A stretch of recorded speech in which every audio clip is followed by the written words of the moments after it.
Chapter 1. Now these are the names of the sons of Israel, who came into Egypt. Every man and his household came with Jacob. Reuben, Simeon, Levi, and Judah, Issachar, Zebulun, and Benjamin, Dan, and Naphtali, Gad, and Asher. All the souls who came out of Jacob's body were 70 souls, and Joseph was in Egypt already. Joseph died, as did all his brothers, and all that generation. The children of Israel were fruitful, and increased abundantly, and multiplied, and grew exceedingly mighty, and the land was filled with them. Now there arose a new king over Egypt, who didn't know Joseph. He said to his people, Behold, the people of the children of Israel are more and mightier than we. Come, let's deal wisely with them, lest they multiply. And it happen that when any war breaks out, they also join themselves to our enemies and fight against us, and escape out of the land. Therefore they set taskmasters over them to afflict them with their burdens. They built storage cities for Pharaoh, Pithom and Ramses. But the more they afflicted them, the more they multiplied, and the more they spread out.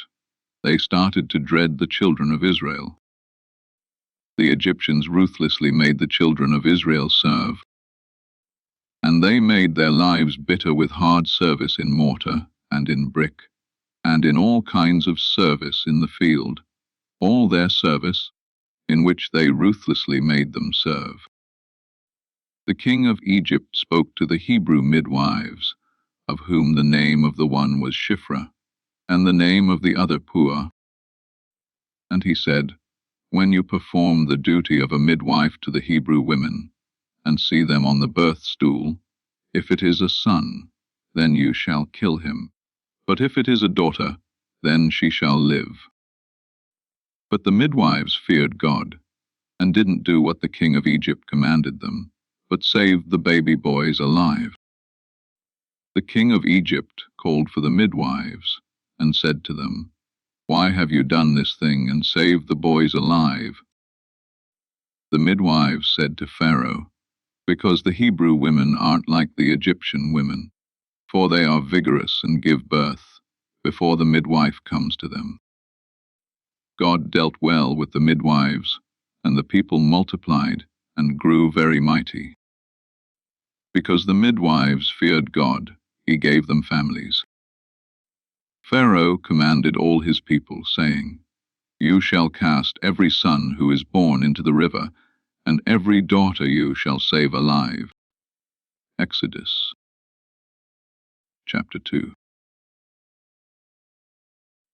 A man of the house of Levi went, and took a daughter of Levi as his wife. The woman conceived and bore a son. When she saw that he was a fine child, she hid him 3 months. When she could no longer hide him, she took a papyrus basket for him, and coated it with tar and with pitch. She put the child in it, and laid it in the reeds by the river's bank. His sister stood far off to see what would be done to him. Pharaoh's daughter came down to bathe at the river. Her maidens walked along by the riverside.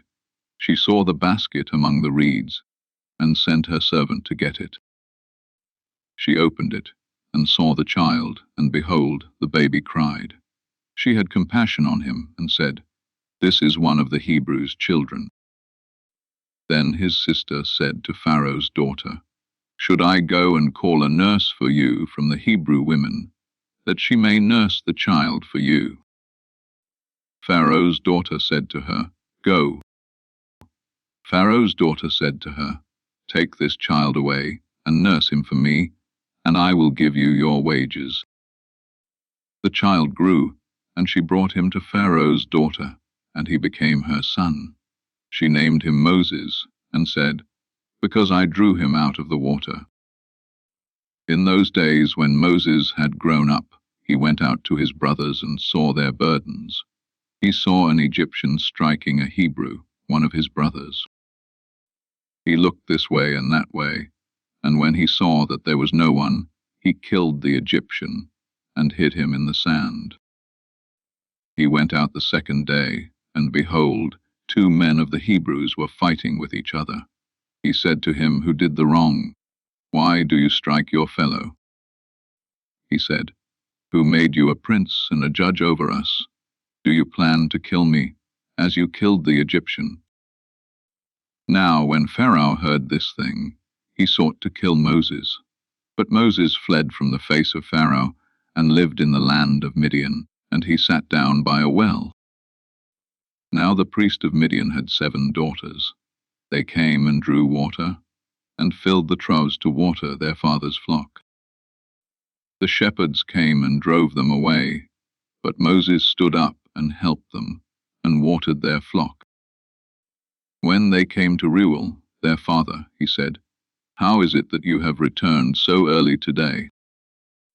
They said, "An Egyptian delivered us out of the hand of the shepherds, and moreover he drew water for us, and watered the flock." He said to his daughters, "Where is he? Why is it that you have left the man? Call him, that he may eat bread." Moses was content to dwell with the man. He gave Moses Zipporah, his daughter. She bore a son, and he named him Gershom, for he said, "I have lived as a foreigner in a foreign land." In the course of those many days, the king of Egypt died, and the children of Israel sighed because of the bondage, and they cried, and their cry came up to God because of the bondage. God heard their groaning, and God remembered his covenant with Abraham, with Isaac, and with Jacob. God saw the children of Israel, and God understood. Exodus chapter 3. Now Moses was keeping the flock of Jethro, his father-in-law, the priest of Midian, and he led the flock to the back of the wilderness, and came to God's mountain to Horeb. Yahweh's angel appeared to him in a flame of fire out of the middle of a bush. He looked, and behold, the bush burned with fire, and the bush was not consumed. Moses said, "I will go now and see this great sight, why the bush is not burned." When Yahweh saw that he came over to see, God called to him out of the middle of the bush, and said, "Moses, Moses." He said, "Don't come close. Take off your sandals, for the place you are standing on is holy ground." Moreover he said, "I am the God of your father, the God of Abraham, the God of Isaac, and the God of Jacob." Yahweh said, "I have surely seen the affliction of my people who are in Egypt, and have heard their cry because of their taskmasters, for I know their sorrows. I have come down to deliver them out of the hand of the Egyptians, and to bring them up out of that land to a good and large land, to a land flowing with milk and honey, to the place of the Canaanite, the Hittite, the Amorite, the Perizzite, the Hivite, and the Jebusite. Now, behold, the cry of the children of Israel has come to me. Moreover, I have seen the oppression with which the Egyptians oppress them. Come now, therefore, and I will send you to Pharaoh, that you may bring my people, the children of Israel, out of Egypt." Moses said to God, "Who am I, that I should go to Pharaoh, and that I should bring the children of Israel out of Egypt?" He said, "Certainly I will be with you. This will be the token to you, that I have sent you, when you have brought the people out of Egypt. You shall serve God on this mountain." Moses said to God, "Behold, when I come to the children of Israel, and tell them, 'The God of your fathers has sent me to you,' and they ask me, 'What is his name?' what should I tell them?" God said to Moses, "I am who I am." And he said, "You shall tell the children of Israel this, 'I am has sent me to you.'" God said moreover to Moses, "You shall tell the children of Israel this, 'Yahweh, the God of your fathers, the God of Abraham, the God of Isaac, and the God of Jacob has sent me to you. This is my name forever, and this is my memorial to all generations. Go and gather the elders of Israel together, and tell them, Yahweh, the God of your fathers, the God of Abraham, of Isaac, and of Jacob, has appeared to me, saying, I have surely visited you, and seen that which is done to you in Egypt. I have said, I will bring you up out of the affliction of Egypt to the land of the Canaanite, the Hittite, the Amorite, the Perizzite, the Hivite, and the Jebusite, to a land flowing with milk and honey. They will listen to your voice. You shall come, you and the elders of Israel, to the king of Egypt, and you shall tell him, Yahweh, the God of the Hebrews, has met with us. Now please let us go 3 days' journey into the wilderness, that we may sacrifice to Yahweh our God. I know that the king of Egypt won't give you permission to go, no, not by a mighty hand. I will reach out my hand and strike Egypt, with all my wonders which I will do among them, and after that he will let you go. I will give this people favor in the sight of the Egyptians, and it will happen that when you go, you shall not go empty-handed. But every woman shall ask of her neighbor, and of her who visits her house, jewels of silver, jewels of gold, and clothing. You shall put them on your sons, and on your daughters. You shall plunder the Egyptians. Exodus chapter 4. Moses answered, But behold, they will not believe me, nor listen to my voice, for they will say, Yahweh has not appeared to you. Yahweh said to him, What is that in your hand? He said, Throw it on the ground. Yahweh said to Moses, Stretch out your hand, and take it by the tail. This is so that they may believe that Yahweh, the God of their fathers, the God of Abraham, the God of Isaac, and the God of Jacob, has appeared to you. Yahweh said furthermore to him, Now put your hand inside your cloak. He said, Put your hand inside your cloak again. It will happen, if they will not believe you, or listen to the voice of the first sign, that they will believe the voice of the latter sign. It will happen, if they will not believe even these 2 signs or listen to your voice, that you shall take of the water of the river, and pour it on the dry land. The water which you take out of the river will become blood on the dry land. Moses said to Yahweh, O Lord, I am not eloquent, neither before now, nor since you have spoken to your servant, for I am slow of speech, and of a slow tongue. Yahweh said to him, Who made man's mouth? Or who makes one mute, or deaf, or seeing, or blind? Isn't it I, Yahweh? Now therefore go, and I will be with your mouth, and teach you what you shall speak. Moses said, O Lord, please send someone else. Yahweh's anger burned against Moses, and he said, What about Aaron, your brother, the Levite? I know that he can speak well. Also, behold, he is coming out to meet you. When he sees you, he will be glad in his heart.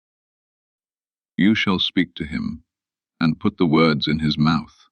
I will be with your mouth, and with his mouth, and will teach you what you shall do. He will be your spokesman to the people. It will happen that he will be to you a mouth, and you will be to him as God. You shall take this rod in your hand, with which you shall do the signs.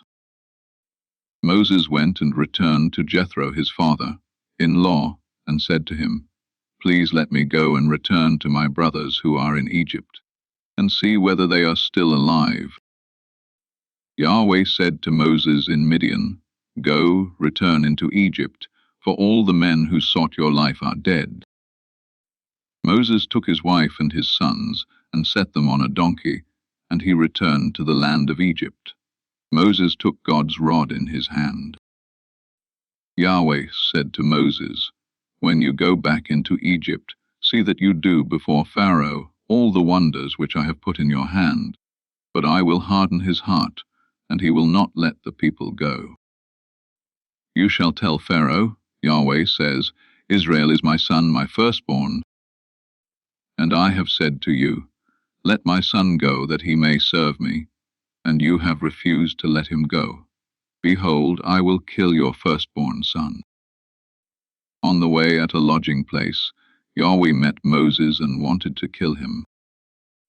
Then Zipporah took a flint, and cut off the foreskin of her son, and cast it at his feet, and she said, Surely you are a bridegroom of blood to me. So he let him alone. Then she said, You are a bridegroom of blood, because of the circumcision. Yahweh said to Aaron, Go into the wilderness to meet Moses. Moses told Aaron all Yahweh's words with which he had sent him, and all the signs with which he had instructed him. Moses and Aaron went and gathered together all the elders of the children of Israel.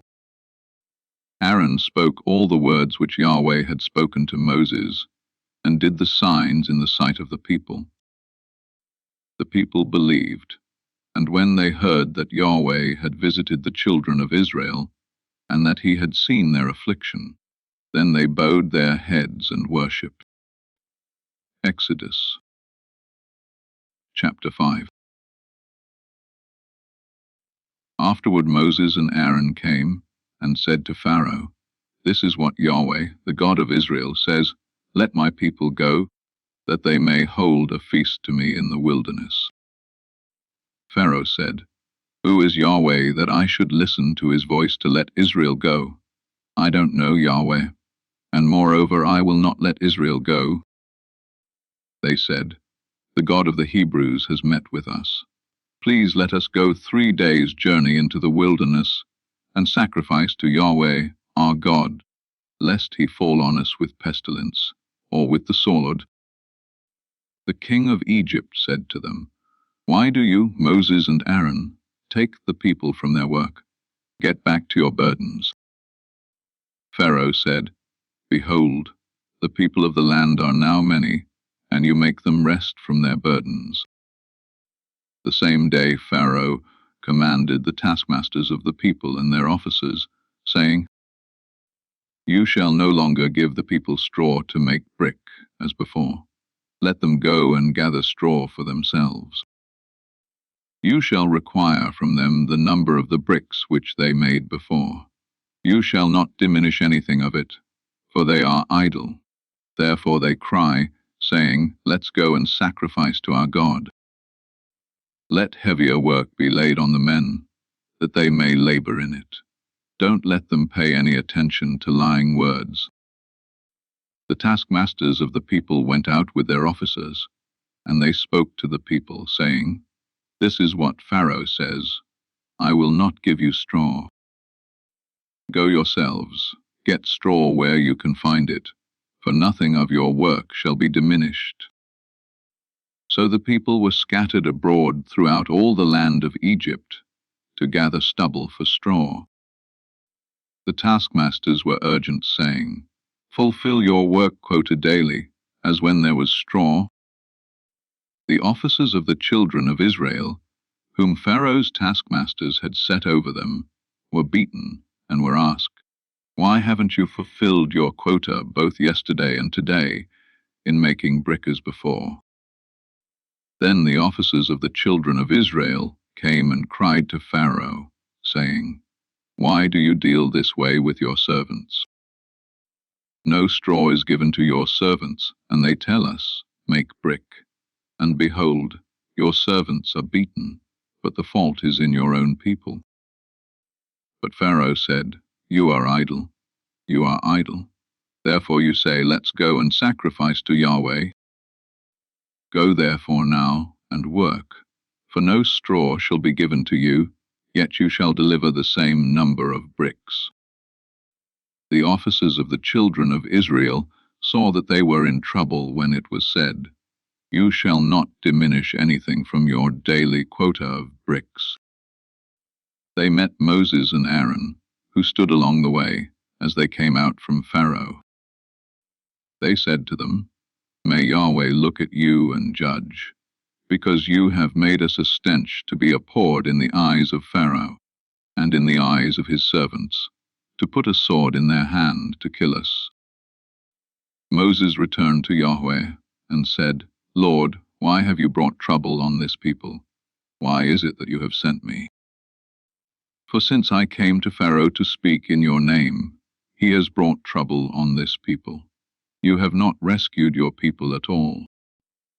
Exodus chapter 6.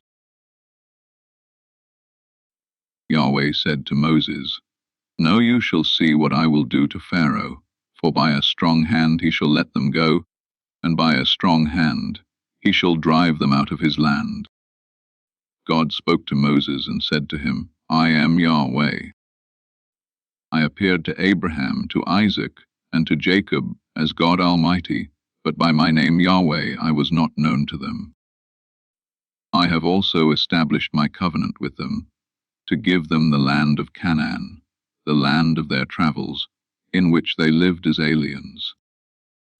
Moreover, I have heard the groaning of the children of Israel, whom the Egyptians keep in bondage, and I have remembered my covenant. Therefore tell the children of Israel, I am Yahweh, and I will bring you out from under the burdens of the Egyptians, and I will rid you out of their bondage, and I will redeem you with an outstretched arm, and with great judgments. I will take you to myself for a people. I will be your God, and you shall know that I am Yahweh your God, who brings you out from under the burdens of the Egyptians. I will bring you into the land which I swore to give to Abraham, to Isaac, and to Jacob, and I will give it to you for a heritage. I am Yahweh." Moses spoke so to the children of Israel, but they didn't listen to Moses for anguish of spirit and for cruel bondage. Yahweh spoke to Moses, saying, "Go in, speak to Pharaoh king of Egypt, that he let the children of Israel go out of his land." Moses spoke before Yahweh, saying, "Behold, the children of Israel haven't listened to me. How then shall Pharaoh listen to me, when I have uncircumcised lips?" Yahweh spoke to Moses and to Aaron, and gave them a command to the children of Israel, and to Pharaoh king of Egypt, to bring the children of Israel out of the land of Egypt. These are the heads of their fathers' houses: the sons of Reuben, the firstborn of Israel, Hanok, and Palu, Hezron, and Carmi. These are the families of Reuben. The sons of Simeon, Jemuel and Jamin, and Ohad and Jachin and Zohar, and Shaul the son of a Canaanite woman. These are the families of Simeon. These are the names of the sons of Levi according to their generations: Gershon, and Kohath, and Merari. And the years of the life of Levi were 130, 7 years. The sons of Gershon, Libni and Shimei, according to their families. The sons of Kohath, Amram and Azar and Hebron and Uzziel, and the years of the life of Kohath were 130, 3 years. The sons of Merari, Mali and Mushi. These are the families of the Levites according to their generations. Amram took Jochebed, his father's sister, to himself as wife, and she bore him Aaron and Moses. The years of the life of Amram were 137 years. The sons of Izhar, Korah and Nepheg and Zikri. The sons of Uzziel, Mishael, Elzaphan and Sithri. Aaron took Elisheba, the daughter of Amminadab, the sister of Nahshon, as his wife, and she bore him Nadab and Abihu, Eleazar and Ithamar. The sons of Korah, Aser, Elkanah, and Abiasaph. These are the families of the Korahites. Eleazar, Aaron's son, took one of the daughters of Putiel as his wife, and she bore him Phinehas. These are the heads of the fathers' houses of the Levites according to their families. These are that Aaron and Moses, to whom Yahweh said, "Bring out the children of Israel from the land of Egypt according to their armies." These are those who spoke to Pharaoh, king of Egypt, to bring out the children of Israel from Egypt. These are that Moses and Aaron. On the day when Yahweh spoke to Moses in the land of Egypt, Yahweh said to Moses, I am Yahweh. Tell Pharaoh, king of Egypt, all that I tell you. Moses said before Yahweh, Behold, I am of uncircumcised lips, and how shall Pharaoh listen to me? Exodus chapter 7. Yahweh said to Moses, Behold, I have made you as God to Pharaoh, and Aaron your brother shall be your prophet. You shall speak all that I command you, and Aaron your brother shall speak to Pharaoh, that he let the children of Israel go out of his land. I will harden Pharaoh's heart, and multiply my signs and my wonders in the land of Egypt. But Pharaoh will not listen to you, so I will lay my hand on Egypt, and bring out my armies, my people the children of Israel, out of the land of Egypt by great judgments. The Egyptians shall know that I am Yahweh, when I stretch out my hand on Egypt, and bring the children of Israel out from among them. Moses and Aaron did so. As Yahweh commanded them, so they did. Moses was 80 years old, and Aaron 83 years old, when they spoke to Pharaoh. Yahweh spoke to Moses and to Aaron, saying, When Pharaoh speaks to you, saying, Perform a miracle, then you shall tell Aaron, Take your rod, and cast it down before Pharaoh, and it will become a serpent. Moses and Aaron went in to Pharaoh, and they did so, as Yahweh had commanded. Aaron cast down his rod before Pharaoh and before his servants, and it became a serpent.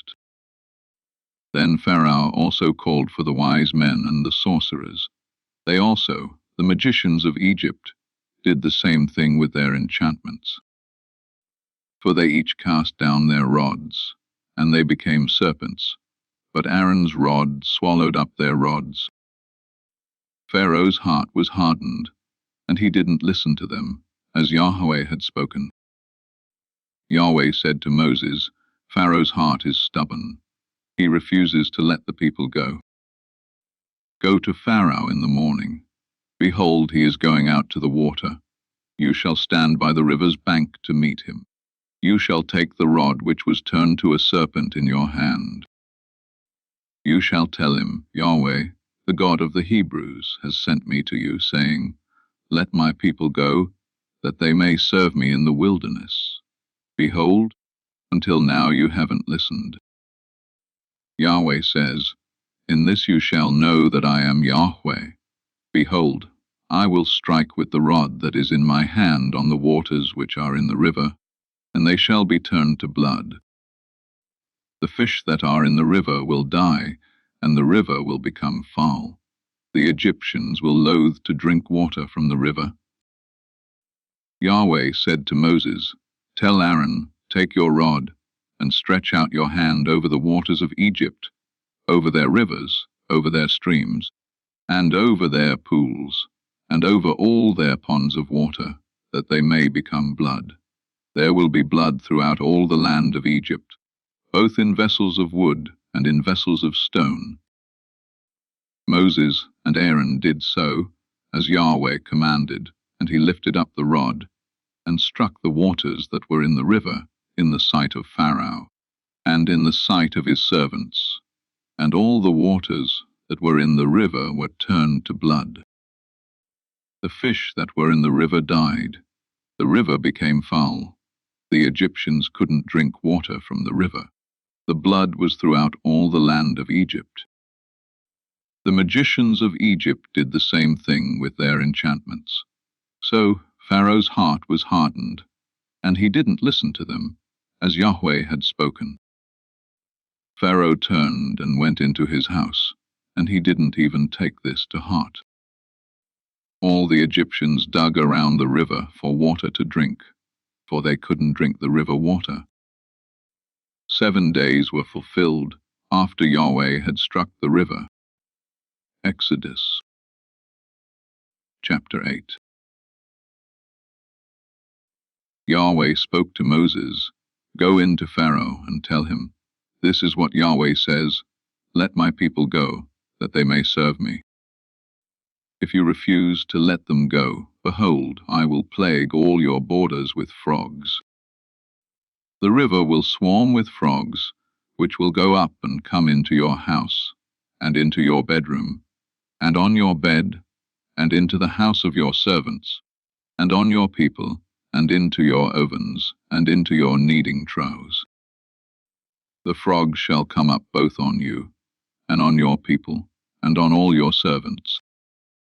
Yahweh said to Moses, "Tell Aaron, stretch out your hand with your rod over the rivers, over the streams, and over the pools, and cause frogs to come up on the land of Egypt." Aaron stretched out his hand over the waters of Egypt, and the frogs came up, and covered the land of Egypt. The magicians did the same thing with their enchantments, and brought up frogs on the land of Egypt. Then Pharaoh called for Moses and Aaron, and said, "Entreat Yahweh, that he take away the frogs from me and from my people, and I will let the people go, that they may sacrifice to Yahweh." Moses said to Pharaoh, "I give you the honor of setting the time that I should pray for you, and for your servants, and for your people, that the frogs be destroyed from you and your houses, and remain in the river only." Pharaoh said, "Tomorrow. The frogs shall depart from you, and from your houses, and from your servants, and from your people. They shall remain in the river only." Moses and Aaron went out from Pharaoh, and Moses cried to Yahweh concerning the frogs, which he had brought on Pharaoh. Yahweh did according to the word of Moses, and the frogs died out of the houses, out of the courts, and out of the fields. They gathered them together in heaps, and the land stank. But when Pharaoh saw that there was a respite, he hardened his heart, and didn't listen to them, as Yahweh had spoken. Yahweh said to Moses, "Tell Aaron, stretch out your rod, and strike the dust of the earth, that it may become lice throughout all the land of Egypt." They did so, and Aaron stretched out his hand with his rod, and struck the dust of the earth, and there were lice on man, and on animal. All the dust of the earth became lice throughout all the land of Egypt. The magicians tried with their enchantments to produce lice, but they couldn't. There were lice on man, and on animal. Then the magicians said to Pharaoh, "This is God's finger." But Pharaoh's heart was hardened, and he didn't listen to them, as Yahweh had spoken. Yahweh said to Moses, "Rise up early in the morning, and stand before Pharaoh. Behold, he comes out to the water, and tell him, 'This is what Yahweh says, let my people go, that they may serve me.' Else, if you will not let my people go, behold, I will send swarms of flies on you, and on your servants, and on your people, and into your houses. The houses of the Egyptians shall be full of swarms of flies, and also the ground they are on. I will set apart in that day the land of Goshen, in which my people dwell, that no swarms of flies shall be there, to the end you may know that I am Yahweh on the earth. I will put a division between my people and your people. This sign shall happen by tomorrow." Yahweh did so, and there came grievous swarms of flies into the house of Pharaoh, and into his servants' houses. In all the land of Egypt the land was corrupted by reason of the swarms of flies. Pharaoh called for Moses and for Aaron, and said, "Go, sacrifice to your God in the land." Moses said, "It isn't appropriate to do so, for we shall sacrifice the abomination of the Egyptians to Yahweh our God. Behold, if we sacrifice the abomination of the Egyptians before their eyes, won't they stone us? We will go 3 days' journey into the wilderness, and sacrifice to Yahweh our God, as he shall command us." Pharaoh said, "I will let you go, that you may sacrifice to Yahweh your God in the wilderness, only you shall not go very far away. Pray for me." Moses said, "Behold, I am going out from you. I will pray to Yahweh that the swarms of flies may depart from Pharaoh, from his servants, and from his people tomorrow. Only don't let Pharaoh deal deceitfully any more in not letting the people go to sacrifice to Yahweh." Moses went out from Pharaoh and prayed to Yahweh. Yahweh did according to the word of Moses, and he removed the swarms of flies from Pharaoh, from his servants, and from his people. There remained not one. Pharaoh hardened his heart this time also, and he didn't let the people go. Exodus chapter 9. Then Yahweh said to Moses, "Go in to Pharaoh and tell him, 'This is what Yahweh, the God of the Hebrews, says, Let my people go, that they may serve me. For if you refuse to let them go and hold them still, behold, Yahweh's hand is on your livestock which are in the field, on the horses, on the donkeys, on the camels, on the herds, and on the flocks with a very grievous pestilence. Yahweh will make a distinction between the livestock of Israel and the livestock of Egypt, and nothing shall die of all that belongs to the children of Israel.'" Yahweh appointed a set time, saying, "Tomorrow Yahweh shall do this thing in the land." Yahweh did that thing on the next day, and all the livestock of Egypt died, but of the livestock of the children of Israel not one died. Pharaoh sent, and, behold, there was not so much as one of the livestock of the Israelites dead. But the heart of Pharaoh was stubborn, and he didn't let the people go. Yahweh said to Moses and to Aaron, "Take handfuls of ashes of the furnace, and let Moses sprinkle it toward the sky in the sight of Pharaoh. It shall become small dust over all the land of Egypt, and shall be boils and blisters breaking out on man and on animal, throughout all the land of Egypt." They took ashes of the furnace, and stood before Pharaoh, and Moses sprinkled it up toward the sky, and it became boils and blisters breaking out on man and on animal. The magicians couldn't stand before Moses because of the boils, for the boils were on the magicians and on all the Egyptians. Yahweh hardened the heart of Pharaoh, and he didn't listen to them, as Yahweh had spoken to Moses. Yahweh said to Moses, "Rise up early in the morning, and stand before Pharaoh, and tell him, 'This is what Yahweh, the God of the Hebrews, says, Let my people go, that they may serve me. For this time I will send all my plagues against your heart, against your officials, and against your people, that you may know that there is no one like me in all the earth. For now I would have stretched out my hand, and struck you and your people with pestilence, and you would have been cut off from the earth. But indeed for this cause I have made you stand, to show you my power, and that my name may be declared throughout all the earth. Because you still exalt yourself against my people, that you won't let them go. Behold, tomorrow about this time I will cause it to rain a very grievous hail, such as has not been in Egypt since the day it was founded even until now. Now, therefore, command that all of your livestock and all that you have in the field be brought into shelter. The hail will come down on every man and animal that is found in the field and isn't brought home, and they will die. Those who feared Yahweh's word among the servants of Pharaoh made their servants and their livestock flee into the houses. Whoever didn't respect Yahweh's word left his servants and his livestock in the field. Yahweh said to Moses, "Stretch out your hand toward the sky, that there may be hail in all the land of Egypt, on man and on animal, and on every herb of the field, throughout the land of Egypt." Moses stretched out his rod toward the heavens, and Yahweh sent thunder and hail, and lightning flashed down to the earth. Yahweh rained hail on the land of Egypt.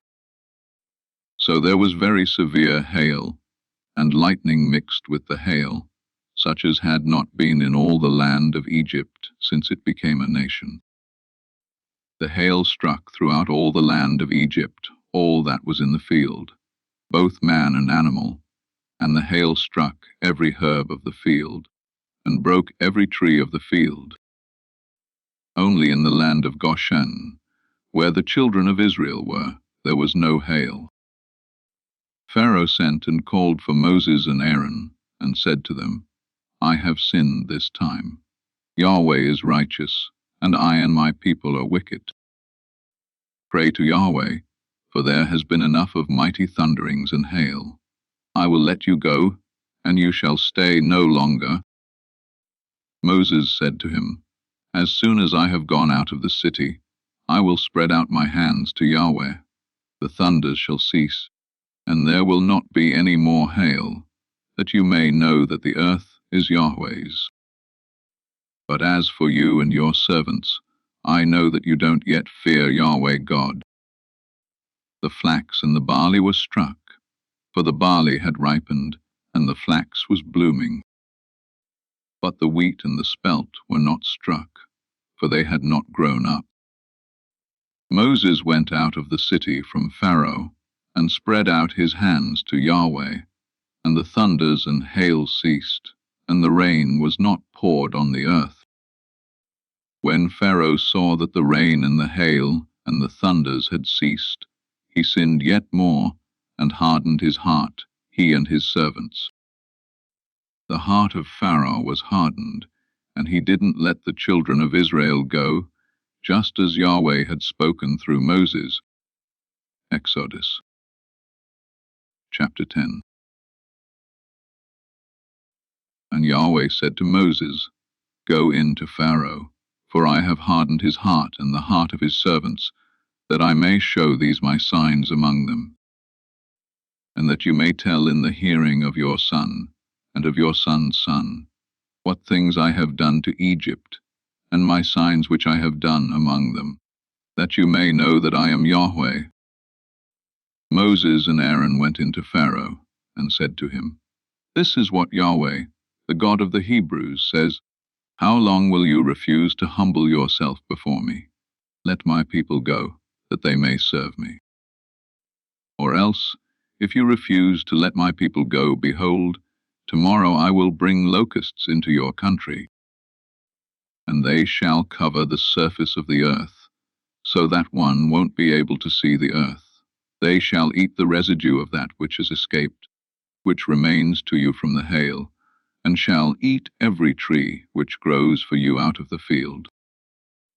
Your houses shall be filled, and the houses of all your servants, and the houses of all the Egyptians, as neither your fathers nor your fathers' fathers have seen, since the day that they were on the earth to this day. He turned and went out from Pharaoh. Pharaoh's servants said to him, How long will this man be a snare to us? Let the men go, that they may serve Yahweh, their God. Don't you yet know that Egypt is destroyed? Moses and Aaron were brought again to Pharaoh, and he said to them, Go serve Yahweh your God. But who are those who will go? Moses said, We will go with our young and with our old. We will go with our sons and with our daughters, with our flocks and with our herds, for we must hold a feast to Yahweh. He said to them, Yahweh be with you if I let you go with your little ones. See, evil is clearly before your faces. Not so. Go now, you who are men, and serve Yahweh, for that is what you desire. Then they were driven out from Pharaoh's presence. Yahweh said to Moses, Stretch out your hand over the land of Egypt for the locusts, that they may come up on the land of Egypt, and eat every herb of the land, even all that the hail has left. Moses stretched out his rod over the land of Egypt, and Yahweh brought an east wind on the land all that day, and all night, and when it was morning, the east wind brought the locusts. The locusts went up over all the land of Egypt, and rested in all the borders of Egypt. They were very grievous. Before them there were no such locusts as they, nor will there ever be again. For they covered the surface of the whole earth, so that the land was darkened, and they ate every herb of the land, and all the fruit of the trees which the hail had left. There remained nothing green, either tree or herb of the field, through all the land of Egypt. Then Pharaoh called for Moses and Aaron in haste, and he said, I have sinned against Yahweh your God, and against you. Now therefore please forgive my sin again, and pray to Yahweh your God, that he may also take away from me this death. Moses went out from Pharaoh, and prayed to Yahweh. Yahweh sent an exceedingly strong west wind, which took up the locusts, and drove them into the Red Sea. There remained not one locust in all the borders of Egypt. But Yahweh hardened Pharaoh's heart, and he didn't let the children of Israel go. Yahweh said to Moses, Stretch out your hand toward the sky, that there may be darkness over the land of Egypt, even darkness which may be felt. Moses stretched out his hand toward the sky, and there was a thick darkness in all the land of Egypt for 3 days. They didn't see one another, and nobody rose from his place for 3 days, but all the children of Israel had light in their dwellings. Pharaoh called to Moses and said, Go serve Yahweh. Only let your flocks and your herds stay behind. Let your little ones also go with you. Moses said, You must also give into our hand sacrifices and burnt offerings, that we may sacrifice to Yahweh our God. Our livestock also shall go with us. Not a hoof shall be left behind, for of it we must take to serve Yahweh our God, and we don't know with what we must serve Yahweh, until we come there. But Yahweh hardened Pharaoh's heart, and he wouldn't let them go. Pharaoh said to him, Get away from me. Be careful to see my face no more, for in the day you see my face you shall die. Moses said, You have spoken well. I will see your face again no more. Exodus chapter 11. Yahweh said to Moses, I will bring yet one more plague on Pharaoh, and on Egypt. Afterwards he will let you go. When he lets you go, he will surely thrust you out altogether. Speak now in the ears of the people, and let every man ask of his neighbor, and every woman of her neighbor, jewels of silver and jewels of gold. Yahweh gave the people favor in the sight of the Egyptians. Moreover, the man Moses was very great in the land of Egypt, in the sight of Pharaoh's servants, and in the sight of the people.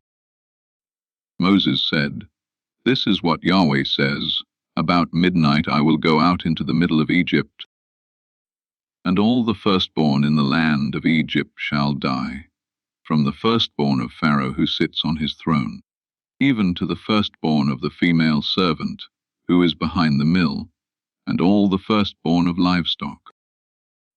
There will be a great cry throughout all the land of Egypt, such as there has not been, nor will be any more. But against any of the children of Israel a dog won't even bark or move its tongue, against man or animal, that you may know that Yahweh makes a distinction between the Egyptians and Israel. All these servants of yours will come down to me, and bow down themselves to me, saying, Get out, with all the people who follow you, and after that I will go out. He went out from Pharaoh in hot anger. Yahweh said to Moses, Pharaoh won't listen to you, that my wonders may be multiplied in the land of Egypt. Moses and Aaron did all these wonders before Pharaoh, but Yahweh hardened Pharaoh's heart, and he didn't let the children of Israel go out of his land. Exodus chapter 12.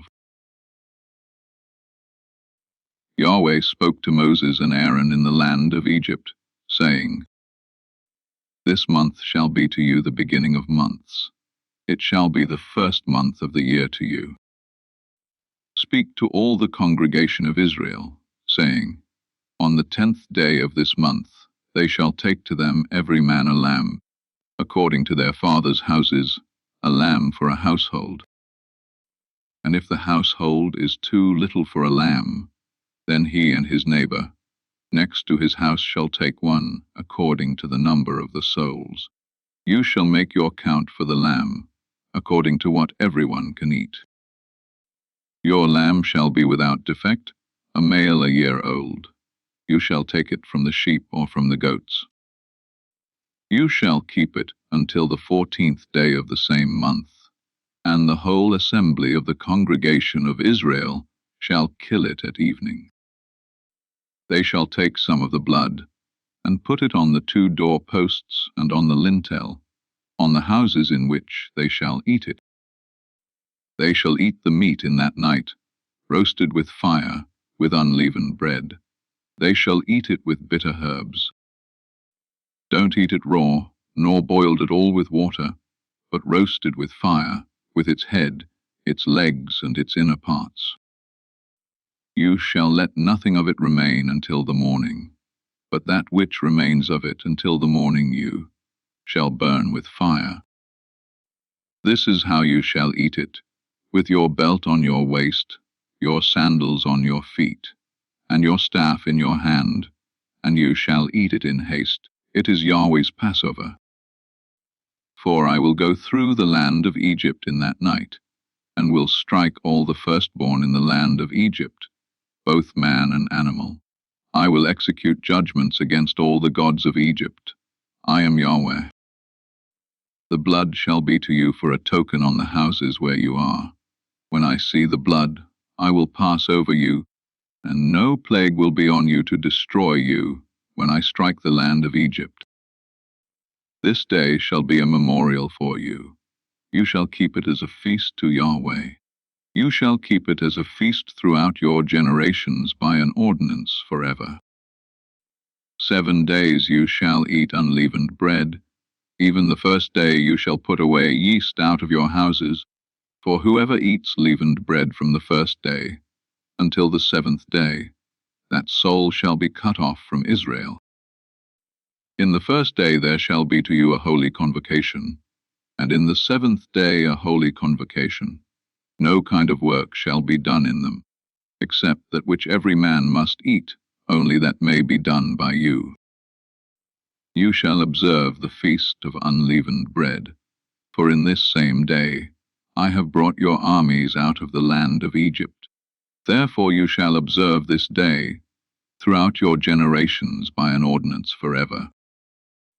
In the 1st month, on the 14th day of the month at evening, you shall eat unleavened bread until the 21st day of the month at evening. There shall be no yeast found in your houses for 7 days, for whoever eats that which is leavened, that soul shall be cut off from the congregation of Israel, whether he is a foreigner, or one who is born in the land. You shall eat nothing leavened. In all your habitations you shall eat unleavened bread. Then Moses called for all the elders of Israel, and said to them, Draw out, and take lambs according to your families, and kill the Passover.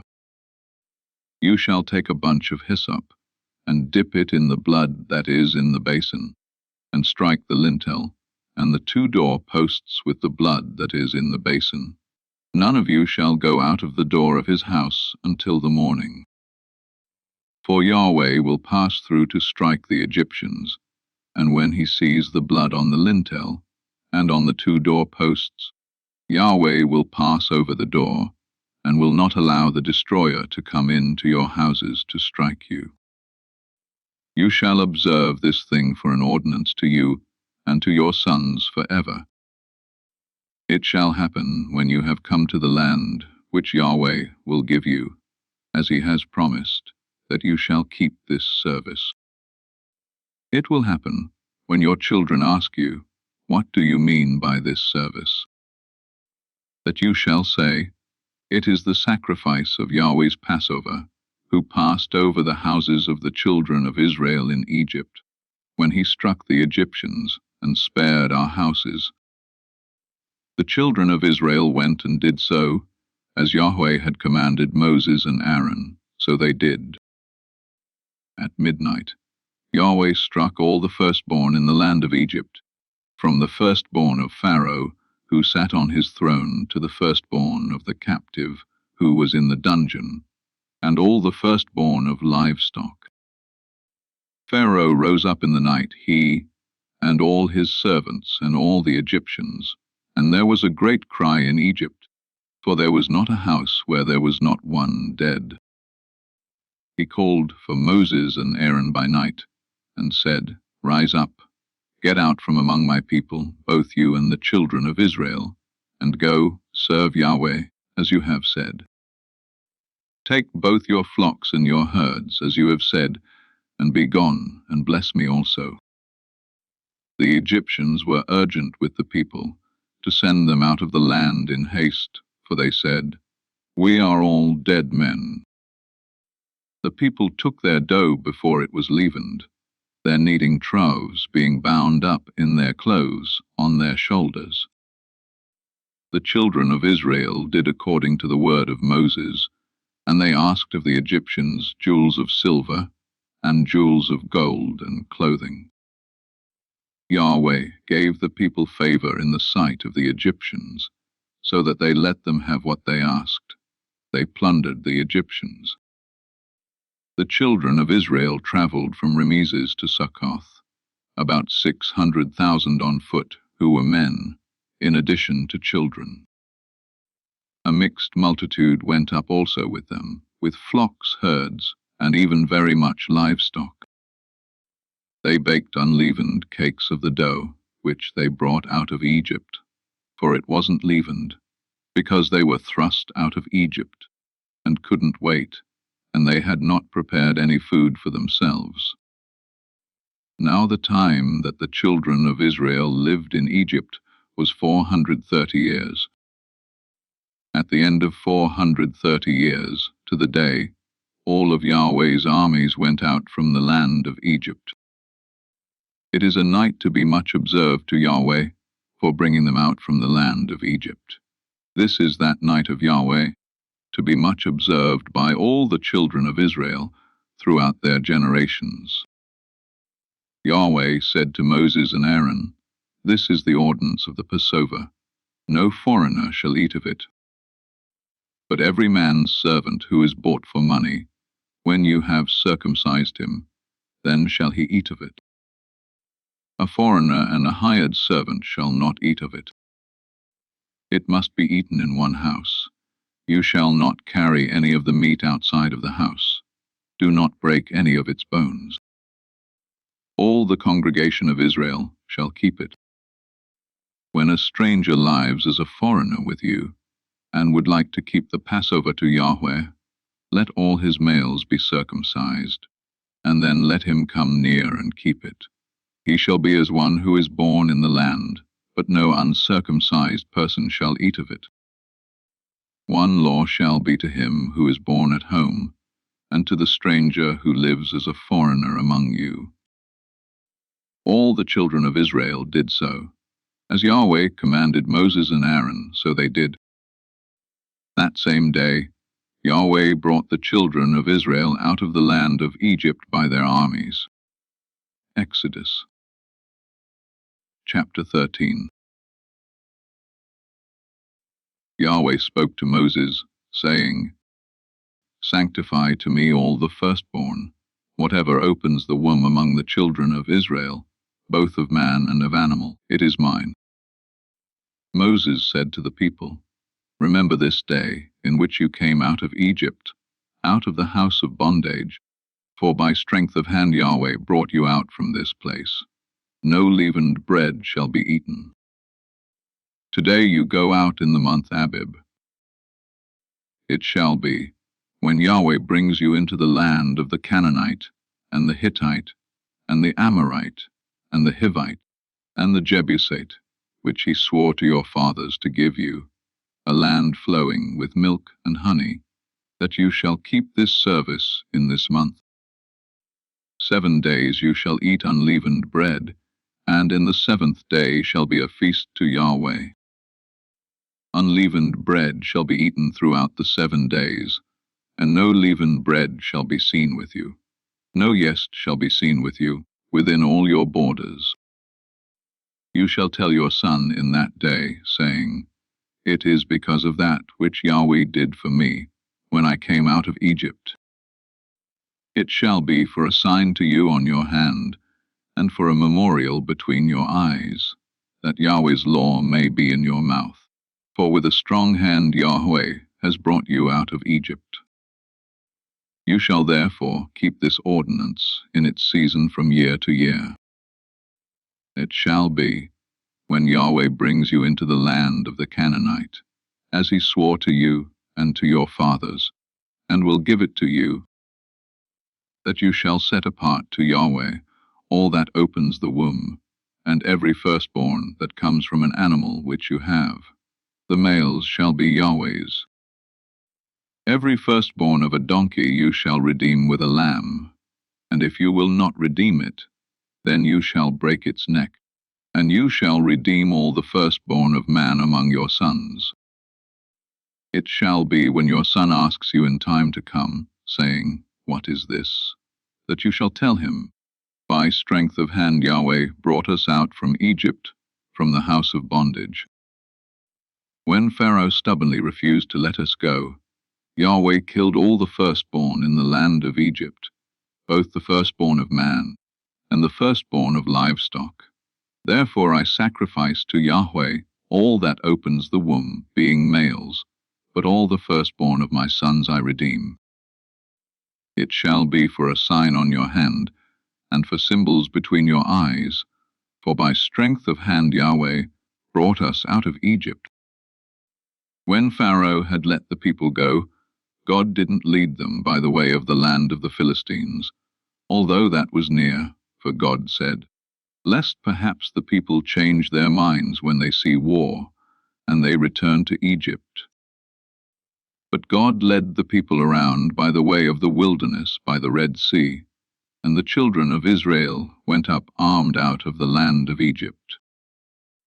Moses took the bones of Joseph with him, for he had made the children of Israel swear, saying, God will surely visit you, and you shall carry up my bones away from here with you.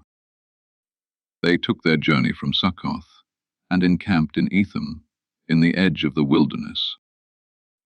Yahweh went before them by day, in a pillar of cloud, to lead them on their way, and by night in a pillar of fire, to give them light, that they might go by day and by night. The pillar of cloud by day, and the pillar of fire by night, didn't depart from before the people. Exodus. Chapter 14. Yahweh spoke to Moses, saying, Speak to the children of Israel, that they turn back and encamp before Pi-hahiroth, between Migdol and the sea, before Baal-zephon. You shall encamp opposite it by the sea. Pharaoh will say of the children of Israel, They are entangled in the land. The wilderness has shut them in. I will harden Pharaoh's heart, and he will follow after them, and I will get honor over Pharaoh, and over all his armies, and the Egyptians shall know that I am Yahweh. They did so.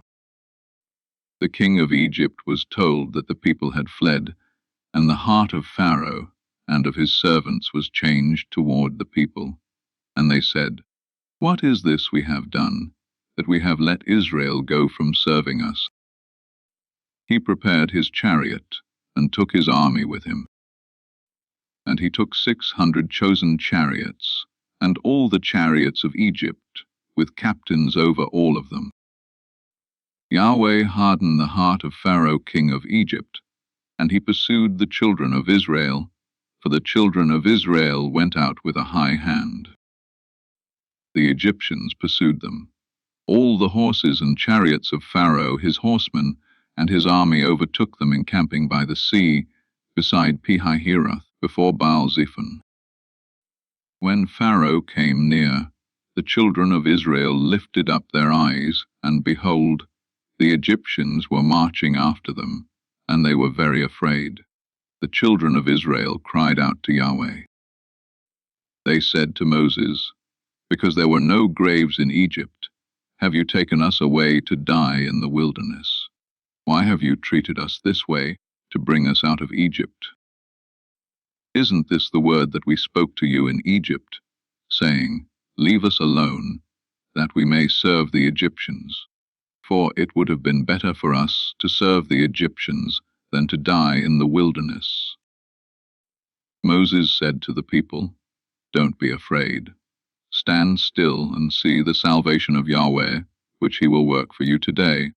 For you will never again see the Egyptians, whom you have seen today. Yahweh will fight for you, and you shall be still." Yahweh said to Moses, "Why do you cry to me? Speak to the children of Israel that they go forward. Lift up your rod, and stretch out your hand over the sea and divide it. Then the children of Israel shall go into the middle of the sea on dry ground. Behold, I myself will harden the hearts of the Egyptians, and they will go in after them. I will get myself honor over Pharaoh, and over all his armies, over his chariots, and over his horsemen. The Egyptians shall know that I am Yahweh, when I have gotten myself honor over Pharaoh, over his chariots, and over his horsemen." The angel of God, who went before the camp of Israel, moved and went behind them, and the pillar of cloud moved from before them, and stood behind them. It came between the camp of Egypt and the camp of Israel. There was the cloud and the darkness, yet it gave light by night. One didn't come near the other all night. Moses stretched out his hand over the sea, and Yahweh caused the sea to go back by a strong east wind all night, and made the sea dry land, and the waters were divided. The children of Israel went into the middle of the sea on the dry ground, and the waters were a wall to them on their right hand, and on their left. The Egyptians pursued, and went in after them into the middle of the sea, all of Pharaoh's horses, his chariots, and his horsemen. In the morning watch, Yahweh looked out on the Egyptian army through the pillar of fire and of cloud, and confused the Egyptian army. He took off their chariot wheels, and they drove them heavily, so that the Egyptians said, "Let's flee from the face of Israel, for Yahweh fights for them against the Egyptians." Yahweh said to Moses, "Stretch out your hand over the sea, that the waters may come again on the Egyptians, on their chariots, and on their horsemen." Moses stretched out his hand over the sea, and the sea returned to its strength when the morning appeared, and the Egyptians fled against it. Yahweh overthrew the Egyptians in the middle of the sea. The waters returned, and covered the chariots and the horsemen, even all Pharaoh's army that went in after them into the sea. There remained not so much as one of them. But the children of Israel walked on dry land in the middle of the sea, and the waters were a wall to them on their right hand and on their left. Thus Yahweh saved Israel that day out of the hand of the Egyptians, and Israel saw the Egyptians dead on the seashore. Israel saw the great work which Yahweh did to the Egyptians, and the people feared Yahweh, and they believed in Yahweh and in his servant Moses. Exodus chapter 15. Then Moses and the children of Israel sang this song to Yahweh, and said, "Yah is my strength and song. Yahweh is a man of war. He has cast Pharaoh's chariots and his army into the sea. The deeps cover them.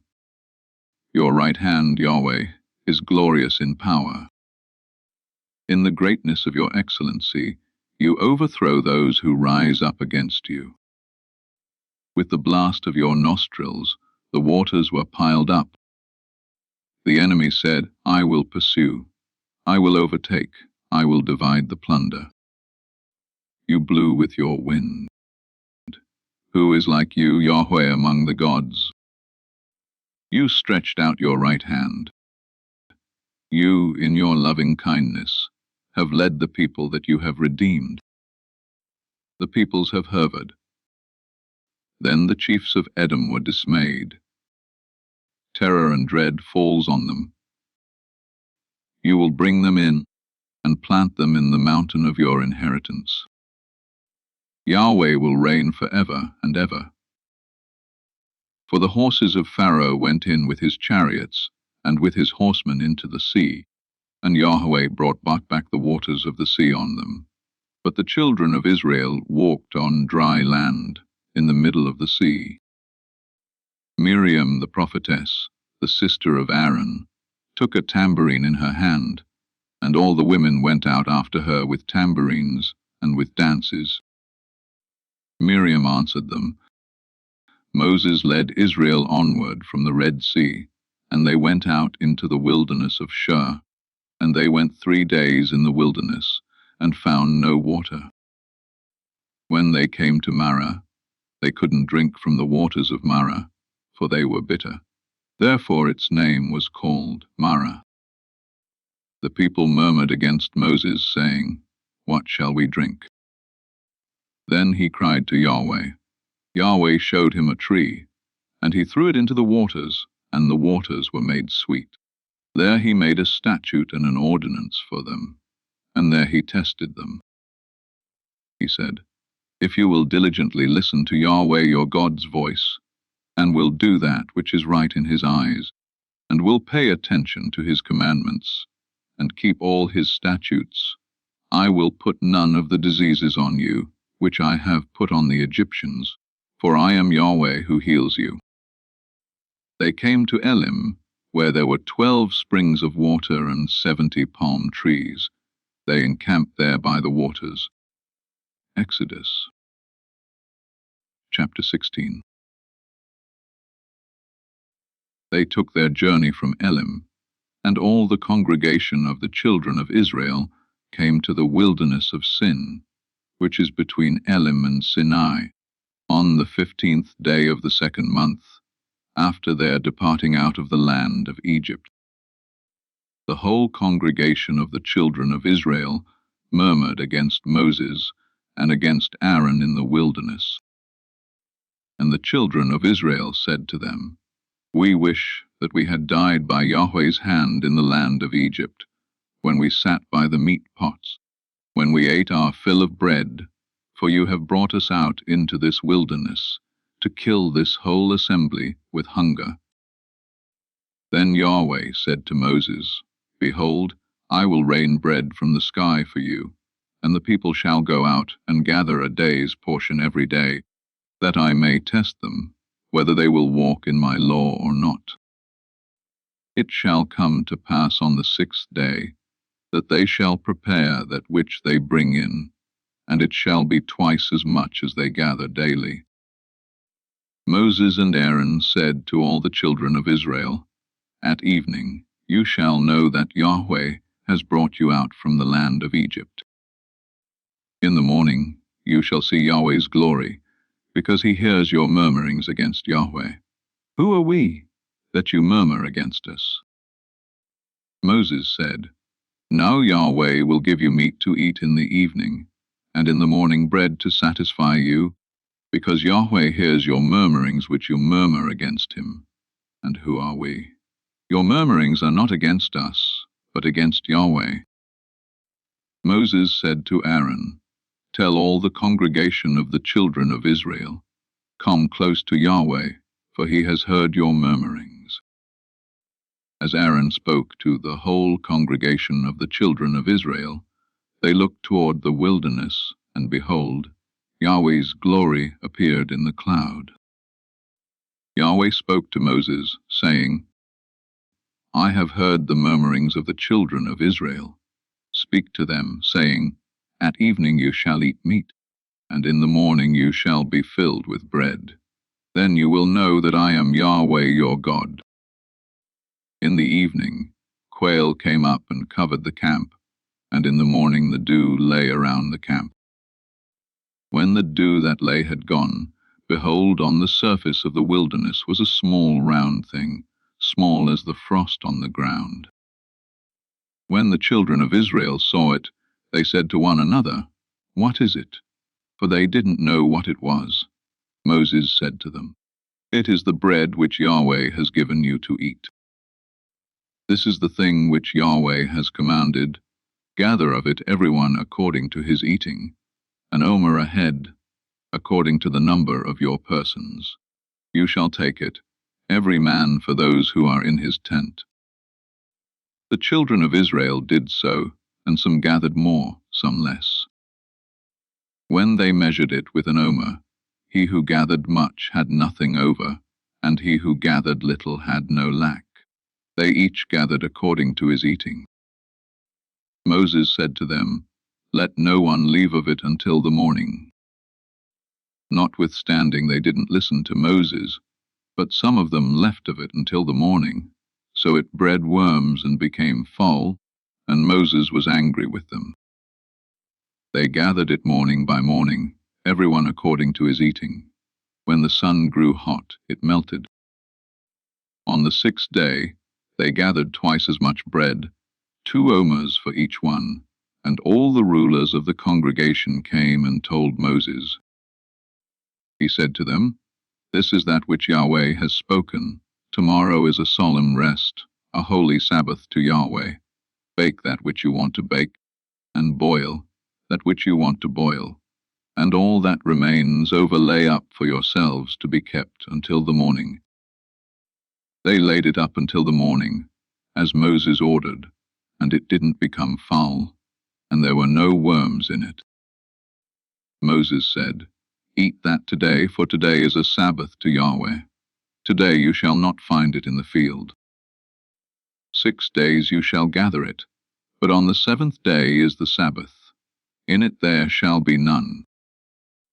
On the 7th day, some of the people went out to gather, and they found none. Yahweh said to Moses, How long do you refuse to keep my commandments and my laws? Behold, because Yahweh has given you the Sabbath, therefore he gives you on the 6th day the bread of 2 days. Everyone stay in his place. Let no one go out of his place on the 7th day. So the people rested on the 7th day. The house of Israel called its name Manna, and it was like coriander seed, white, and its taste was like wafers with honey. Moses said, This is the thing which Yahweh has commanded. Let an omer, full of it, be kept throughout your generations, that they may see the bread with which I fed you in the wilderness, when I brought you out of the land of Egypt. Moses said to Aaron, Take a pot, and put an omer full of manna in it, and lay it up before Yahweh, to be kept throughout your generations. As Yahweh commanded Moses, so Aaron laid it up before the testimony, to be kept. The children of Israel ate the manna 40 years, until they came to an inhabited land. They ate the manna until they came to the borders of the land of Canaan. Now an omer is 1/10 of an ephah. Exodus chapter 17. All the congregation of the children of Israel traveled from the wilderness of Sin, starting according to Yahweh's commandment, and encamped in Rephidim. But there was no water for the people to drink. Therefore the people quarreled with Moses and said, Give us water to drink. The people were thirsty for water there, so the people murmured against Moses and said, Why have you brought us up out of Egypt to kill us, our children and our livestock with thirst? Moses cried to Yahweh, saying, What shall I do with these people? They are almost ready to stone me. And Yahweh said to Moses, Walk on before the people, and take the elders of Israel with you, and take the rod in your hand with which you struck the Nile, and go. Behold, I will stand before you there on the rock in Horeb. You shall strike the rock, and water will come out of it, that the people may drink. Moses did so in the sight of the elders of Israel. He called the name of the place Massah and Meribah, because the children of Israel quarreled, and because they tested Yahweh, saying, Is Yahweh among us or not? Then Amalek came and fought with Israel in Rephidim. Moses said to Joshua, Choose men for us, and go out to fight with Amalek. Tomorrow I will stand on the top of the hill with God's rod in my hand. So Joshua did as Moses had told him, and fought with Amalek, and Moses, Aaron, and Hur went up to the top of the hill. When Moses held up his hand, Israel prevailed. When he let down his hand, Amalek prevailed. But Moses' hands were heavy, so they took a stone and put it under him, and he sat on it. Aaron and Hur held up his hands, the one on the one side, and the other on the other side. His hands were steady until sunset. Joshua defeated Amalek and his people with the edge of the sword. Yahweh said to Moses, Write this for a memorial in a book, and rehearse it in the ears of Joshua, that I will utterly blot out the memory of Amalek from under the sky. Moses built an altar and called its name Yahweh our banner. He said, Yah has sworn, Yahweh will have war with Amalek from generation to generation. Exodus. Chapter 18. Now Jethro, the priest of Midian, Moses' father-in-law, heard of all that God had done for Moses and for Israel his people, how Yahweh had brought Israel out of Egypt.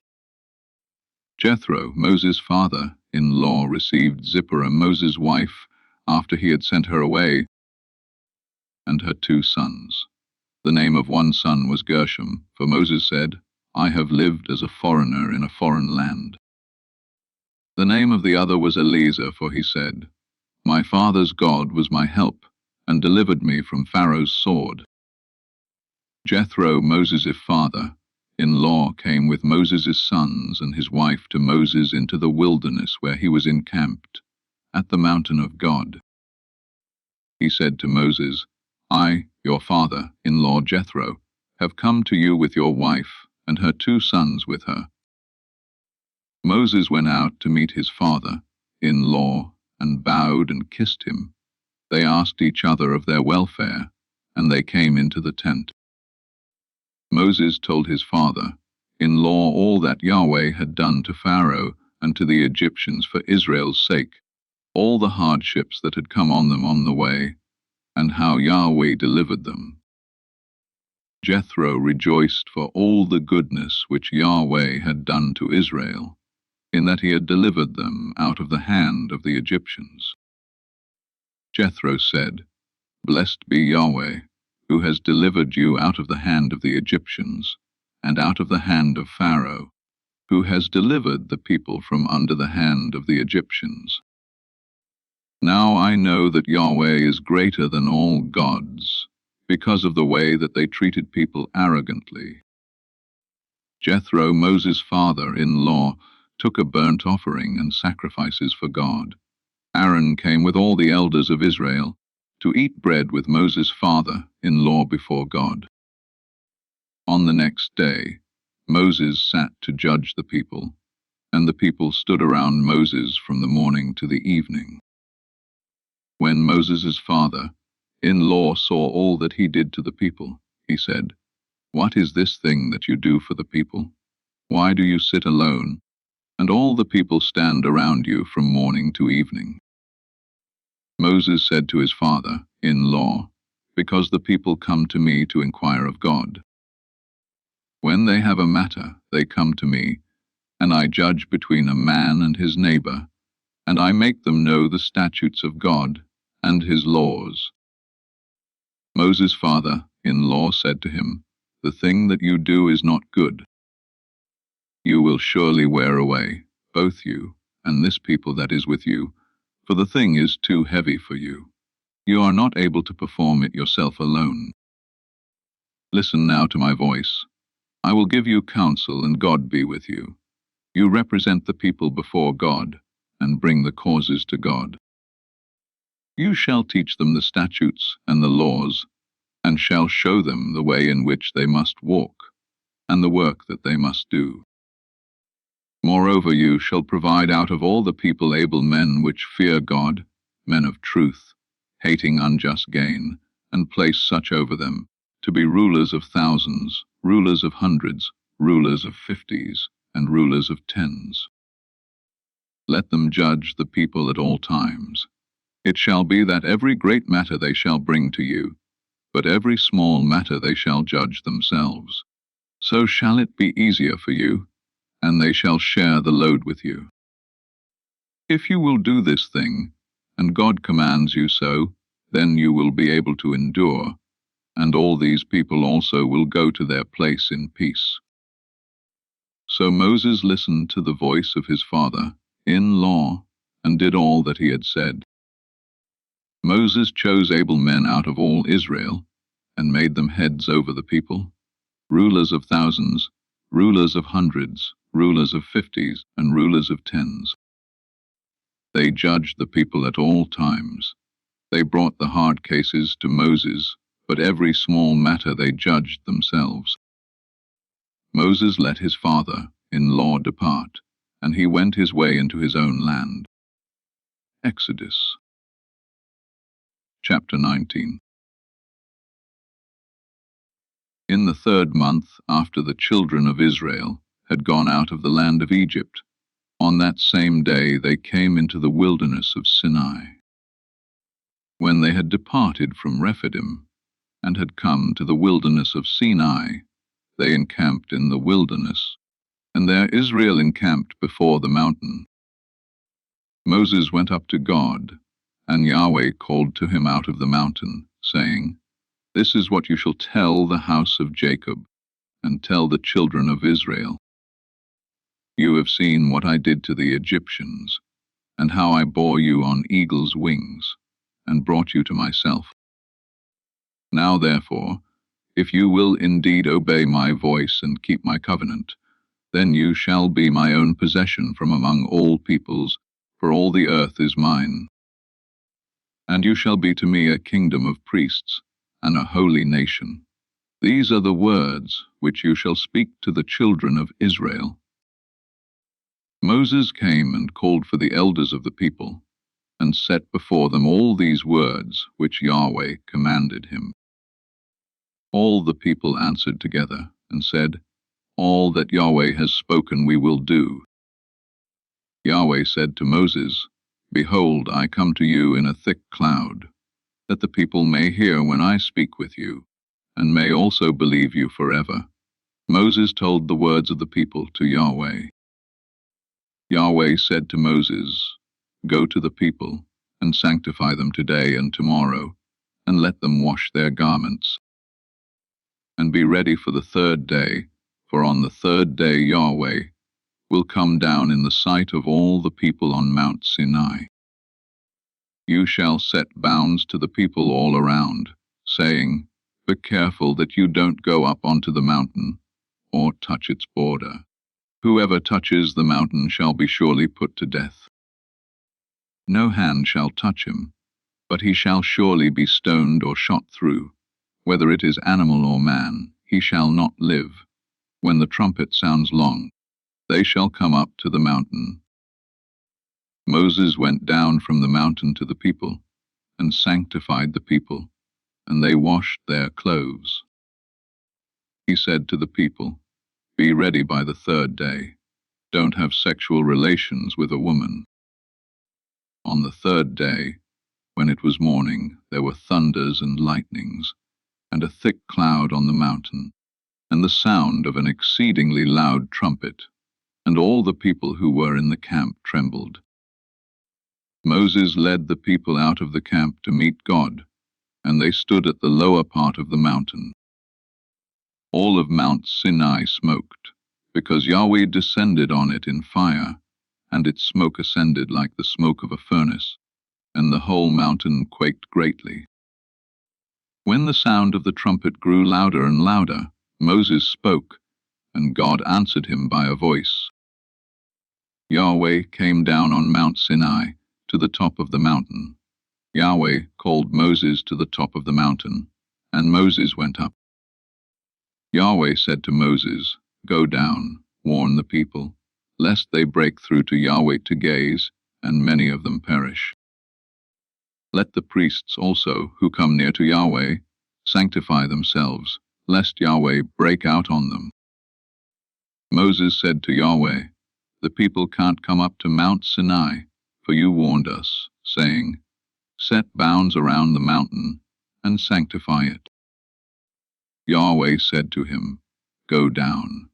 You shall bring Aaron up with you, but don't let the priests and the people break through to come up to Yahweh, lest he break out against them." So Moses went down to the people and told them. Exodus chapter 20. God spoke all these words, saying, "I am Yahweh your God, who brought you out of the land of Egypt, out of the house of bondage. You shall have no other gods before me. You shall not make for yourselves an idol, nor any image of anything that is in the heavens above, or that is in the earth beneath, or that is in the water under the earth. You shall not bow yourself down to them, nor serve them, for I, Yahweh your God, am a jealous God, visiting the iniquity of the fathers on the children, on the third, and on the fourth generation of those who hate me, and showing loving kindness to thousands of those who love me and keep my commandments. You shall not misuse the name of Yahweh your God, for Yahweh will not hold him guiltless who misuses his name. Remember the Sabbath day to keep it holy. You shall labor 6 days and do all your work. But the seventh day is a Sabbath to Yahweh your God. You shall not do any work in it, you nor your son, nor your daughter, your male servant, nor your female servant, nor your livestock, nor your stranger who is within your gates. For in 6 days Yahweh made heaven and earth, the sea, and all that is in them, and rested the seventh day. Therefore Yahweh blessed the Sabbath day, and made it holy. Honor your father and your mother, that your days may be long in the land which Yahweh your God gives you.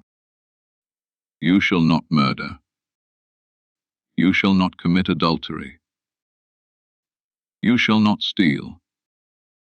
You shall not give false testimony against your neighbor. You shall not covet your neighbor's house. You shall not covet your neighbor's wife, nor his male servant, nor his female servant, nor his ox, nor his donkey, nor anything that is your neighbor's. All the people perceived the thunderings, the lightnings, the sound of the trumpet, and the mountain smoking. When the people saw it, they trembled and stayed at a distance. They said to Moses, "Speak with us yourself, and we will listen, but don't let God speak with us, lest we die." Moses said to the people, "Don't be afraid, for God has come to test you, and that his fear may be before you, that you won't sin." The people stayed at a distance, and Moses came near to the thick darkness where God was. Yahweh said to Moses, "This is what you shall tell the children of Israel. You yourselves have seen that I have talked with you from heaven. You shall most certainly not make gods of silver or gods of gold for yourselves to be alongside me. You shall make an altar of earth for me, and shall sacrifice on it your burnt offerings and your peace offerings, your sheep and your cattle. In every place where I record my name I will come to you, and I will bless you. If you make me an altar of stone, you shall not build it of cut stones, for if you lift up your tool on it, you have polluted it. You shall not go up by steps to my altar, that your nakedness may not be exposed to it. Exodus. Chapter 21. Now these are the ordinances which you shall set before them. If you buy a Hebrew servant, he shall serve 6 years, and in the 7th he shall go out free without paying anything. If he comes in by himself, he shall go out by himself. If he is married, then his wife shall go out with him. If his master gives him a wife, and she bears him sons or daughters, the wife and her children shall be her master's, and he shall go out by himself.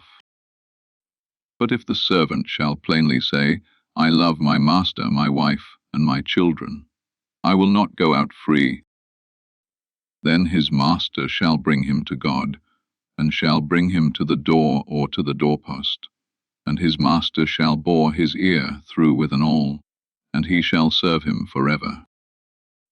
If a man sells his daughter to be a female servant, she shall not go out as the male servants do. If she doesn't please her master, who has married her to himself, then he shall let her be redeemed. He shall have no right to sell her to a foreign people, since he has dealt deceitfully with her. If he marries her to his son, he shall deal with her as a daughter. If he takes another wife to himself, he shall not diminish her food, her clothing, and her marital rights. If he doesn't do these 3 things for her, she may go free without paying any money. One who strikes a man so that he dies shall surely be put to death, but not if it is unintentional, but God allows it to happen. Then I will appoint you a place where he shall flee. If a man schemes and comes presumptuously on his neighbor to kill him, you shall take him from my altar, that he may die. Anyone who attacks his father or his mother shall be surely put to death. Anyone who kidnaps someone and sells him, or if he is found in his hand, he shall surely be put to death. Anyone who curses his father or his mother shall surely be put to death. If men quarrel and one strikes the other with a stone, or with his fist, and he doesn't die, but is confined to bed, if he rises again and walks around with his staff, then he who struck him shall be cleared. Only he shall pay for the loss of his time, and shall provide for his healing until he is thoroughly healed. If a man strikes his servant or his maid with a rod, and he dies under his hand, the man shall surely be punished. Notwithstanding, if his servant gets up after a day or 2, he shall not be punished, for the servant is his property. If men fight and hurt a pregnant woman, so that she gives birth prematurely, and yet no harm follows, he shall be surely fined as much as the woman's husband demands, and the judges allow. But if any harm follows, then you must take life for life. Eye for eye, tooth for tooth, hand for hand, foot for foot. Burning for burning, wound for wound, and bruise for bruise. If a man strikes his servant's eye, or his maid's eye, and destroys it, he shall let him go free for his eye's sake. If he strikes out his male servant's tooth, or his female servant's tooth, he shall let the servant go free for his tooth's sake. If a bull gores a man or a woman to death, the bull shall surely be stoned, and its meat shall not be eaten, but the owner of the bull shall not be held responsible. But if the bull had a habit of goring in the past, and this has been testified to its owner, and he has not kept it in, but it has killed a man or a woman, the bull shall be stoned, and its owner shall also be put to death. If a ransom is imposed on him, then he shall give for the redemption of his life whatever is imposed. Whether it has gored a son or has gored a daughter, according to this judgment it shall be done to him. If the bull gores a male servant or a female servant, 30 shekels of silver shall be given to their master, and the ox shall be stoned. If a man opens a pit Or if a man digs a pit and doesn't cover it, and a bull or a donkey falls into it, the owner of the pit shall make it good. He shall give money to its owner, and the dead animal shall be his. If one man's bull injures another's, so that it dies, then they shall sell the live bull and divide its price, and they shall also divide the dead animal. Or if it is known that the bull was in the habit of goring in the past, and its owner has not kept it in, he shall surely pay bull for bull, and the dead animal shall be his own. Exodus chapter 22. If a man steals an ox or a sheep, and kills it or sells it, he shall pay 5 oxen for an ox, and 4 sheep for a sheep.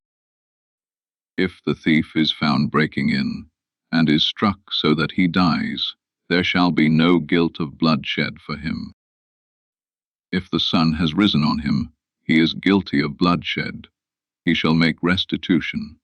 If he has nothing, then he shall be sold for his theft. If the stolen property is found in his hand alive, whether it is ox, donkey, or sheep, he shall pay double. If a man causes a field or vineyard to be eaten by letting his animal loose, and it grazes in another man's field, he shall make restitution from the best of his own field, and from the best of his own vineyard. If fire breaks out, and catches in thorns so that the shocks of grain, or the standing grain, or the field are consumed, he who kindled the fire shall surely make restitution. If a man delivers to his neighbor money or stuff to keep, and it is stolen out of the man's house, if the thief is found, he shall pay double.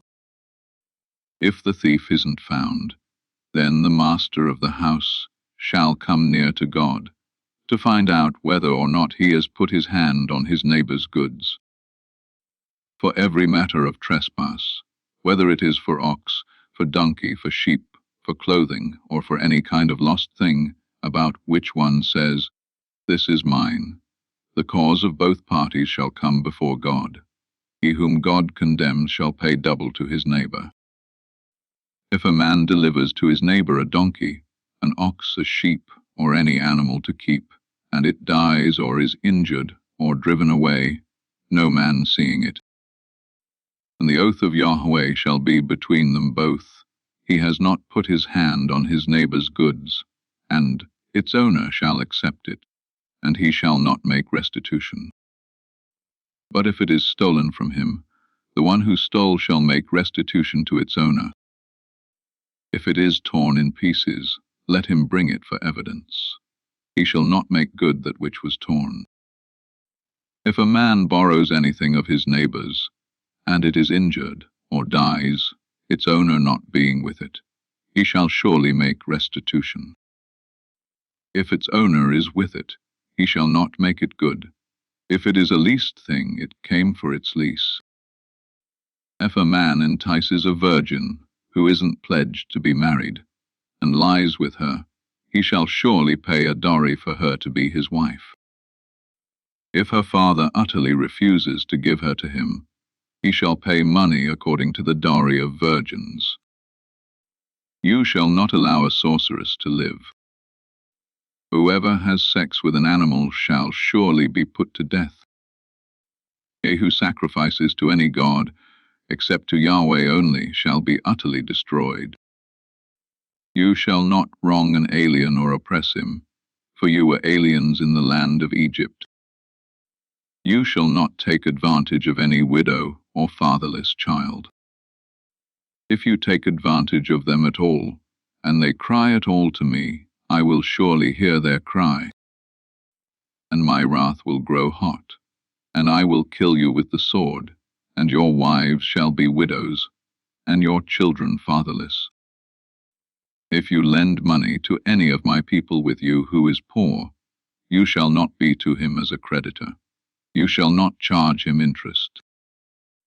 If you take your neighbor's garment as collateral, you shall restore it to him before the sun goes down. For that is his only covering, it is his garment for his skin. What would he sleep in? It will happen, when he cries to me, that I will hear, for I am gracious. You shall not blaspheme God, nor curse a ruler of your people. You shall not delay to offer from your harvest, and from the outflow of your presses. You shall do likewise with your cattle, and with your sheep. It shall be with its mother 7 days, then on the 8th day you shall give it to me. You shall be holy men to me, therefore you shall not eat any meat that is torn by animals in the field. You shall cast it to the dogs. Exodus chapter 23. You shall not spread a false report. Don't join your hand with the wicked to be a malicious witness. You shall not follow a crowd to do evil. You shall not testify in court to side with a multitude to pervert justice. You shall not favor a poor man in his cause. If you meet your enemy's ox, or his donkey going astray, you shall surely bring it back to him again. If you see the donkey of him who hates you fallen down under his burden, don't leave him. You shall surely help him with it. You shall not deny justice to your poor people in their lawsuits. Keep far from a false charge, and don't kill the innocent and righteous, for I will not justify the wicked. You shall take no bribe, for a bribe blinds those who have sight and perverts the words of the righteous. You shall not oppress an alien, for you know the heart of an alien, since you were aliens in the land of Egypt. For 6 years you shall sow your land, and shall gather in its increase. But the 7th year you shall let it rest and lie fallow, that the poor of your people may eat, and what they leave the animal of the field shall eat. In the same way you shall deal with your vineyard, and with your olive grove. 6 days you shall do your work, and on the 7th day you shall rest, that your ox and your donkey may have rest, and the son of your servant and the alien may be refreshed. Be careful to do all things that I have said to you, and don't invoke the name of other gods, or even let them be heard out of your mouth. You shall observe a feast to me 3 times a year. You shall observe the feast of unleavened bread. 7 days you shall eat unleavened bread, as I commanded you, at the time appointed in the month Abib, for in it you came out of Egypt, and no one shall appear before me empty. And the feast of harvest, the first fruits of your labors, which you sow in the field, and the feast of ingathering, at the end of the year, when you gather in your labors out of the field. 3 times in the year all your males shall appear before the Lord Yahweh. You shall not offer the blood of my sacrifice with leavened bread. The fat of my feast shall not remain all night until the morning. You shall bring the first of the first fruits of your ground into the house of Yahweh your God. Behold, I send an angel before you to keep you by the way, and to bring you into the place which I have prepared. Pay attention to him, and listen to his voice. Don't provoke him, for he will not pardon your disobedience, for my name is in him. But if you indeed listen to his voice, and do all that I speak, then I will be an enemy to your enemies, and an adversary to your adversaries. For my angel shall go before you, and bring you into the Amorite, the Hittite, the Perizzite, the Canaanite, the Hivite, and the Jebusite, and I will cut them off. You shall not bow down to their gods, nor serve them, nor follow their practices, but you shall utterly overthrow them and demolish their pillars. You shall serve Yahweh your God, and he will bless your bread and your water, and I will take sickness away from among you. No one will miscarry or be barren in your land. I will fulfill the number of your days. I will send my terror before you, and will confuse all the people to whom you come, and I will make all your enemies turn their backs to you. I will send the hornet before you, which will drive out the Hivite, the Canaanite, and the Hittite from before you. I will not drive them out from before you in 1 year, lest the land become desolate, and the animals of the field multiply against you. Little by little I will drive them out from before you, until you have increased and inherit the land. I will set your border from the Red Sea, even to the sea of the Philistines, and from the wilderness to the river, for I will deliver the inhabitants of the land into your hand, and you shall drive them out before you. You shall make no covenant with them, nor with their gods. They shall not dwell in your land, lest they make you sin against me, for if you serve their gods, it will surely be a snare to you. Exodus chapter 24. He said to Moses, Come up to Yahweh, you and Aaron, Nadab and Abihu, and 70 of the elders of Israel, and worship from a distance. Moses alone shall come near to Yahweh, but they shall not come near. The people shall not go up with him. Moses came and told the people all Yahweh's words, and all the ordinances, and all the people answered with one voice, and said, All the words which Yahweh has spoken will we do. Moses wrote all Yahweh's words, then rose up early in the morning, and built an altar at the base of the mountain, with 12 pillars for the 12 tribes of Israel. He sent young men of the children of Israel, who offered burnt offerings and sacrificed peace offerings of cattle to Yahweh. Moses took half of the blood and put it in basins, and half of the blood he sprinkled on the altar. He took the book of the covenant, and read it in the hearing of the people, and they said, We will do all that Yahweh has said, and be obedient. Moses took the blood, and sprinkled it on the people, and said, Look, this is the blood of the covenant, which Yahweh has made with you concerning all these words. Then Moses, Aaron, Nadab, Abihu, and 70 of the elders of Israel went up. They saw the God of Israel. Under his feet was like a paved work of sapphire stone, like the skies for clearness. He didn't lay his hand on the nobles of the children of Israel. They saw God, and ate and drank. Yahweh said to Moses, Come up to me on the mountain, and stay here, and I will give you the stone tablets with the law, and the commands that I have written, that you may teach them. Moses rose up with Joshua his servant, and Moses went up onto God's mountain. He said to the elders, Wait here for us until we come again to you. Behold, Aaron and Hur are with you. Whoever is involved in a dispute can go to them. Moses went up on the mountain, and the cloud covered the mountain. Yahweh's glory settled on Mount Sinai, and the cloud covered it 6 days. The 7th day he called to Moses out of the middle of the cloud. The appearance of Yahweh's glory was like devouring fire on the top of the mountain in the eyes of the children of Israel. Moses entered into the middle of the cloud, and went up on the mountain, and Moses was on the mountain 40 days and 40 nights. Exodus chapter 25. Yahweh spoke to Moses, saying, Speak to the children of Israel, that they take an offering for me. From everyone whose heart makes him willing you shall take my offering.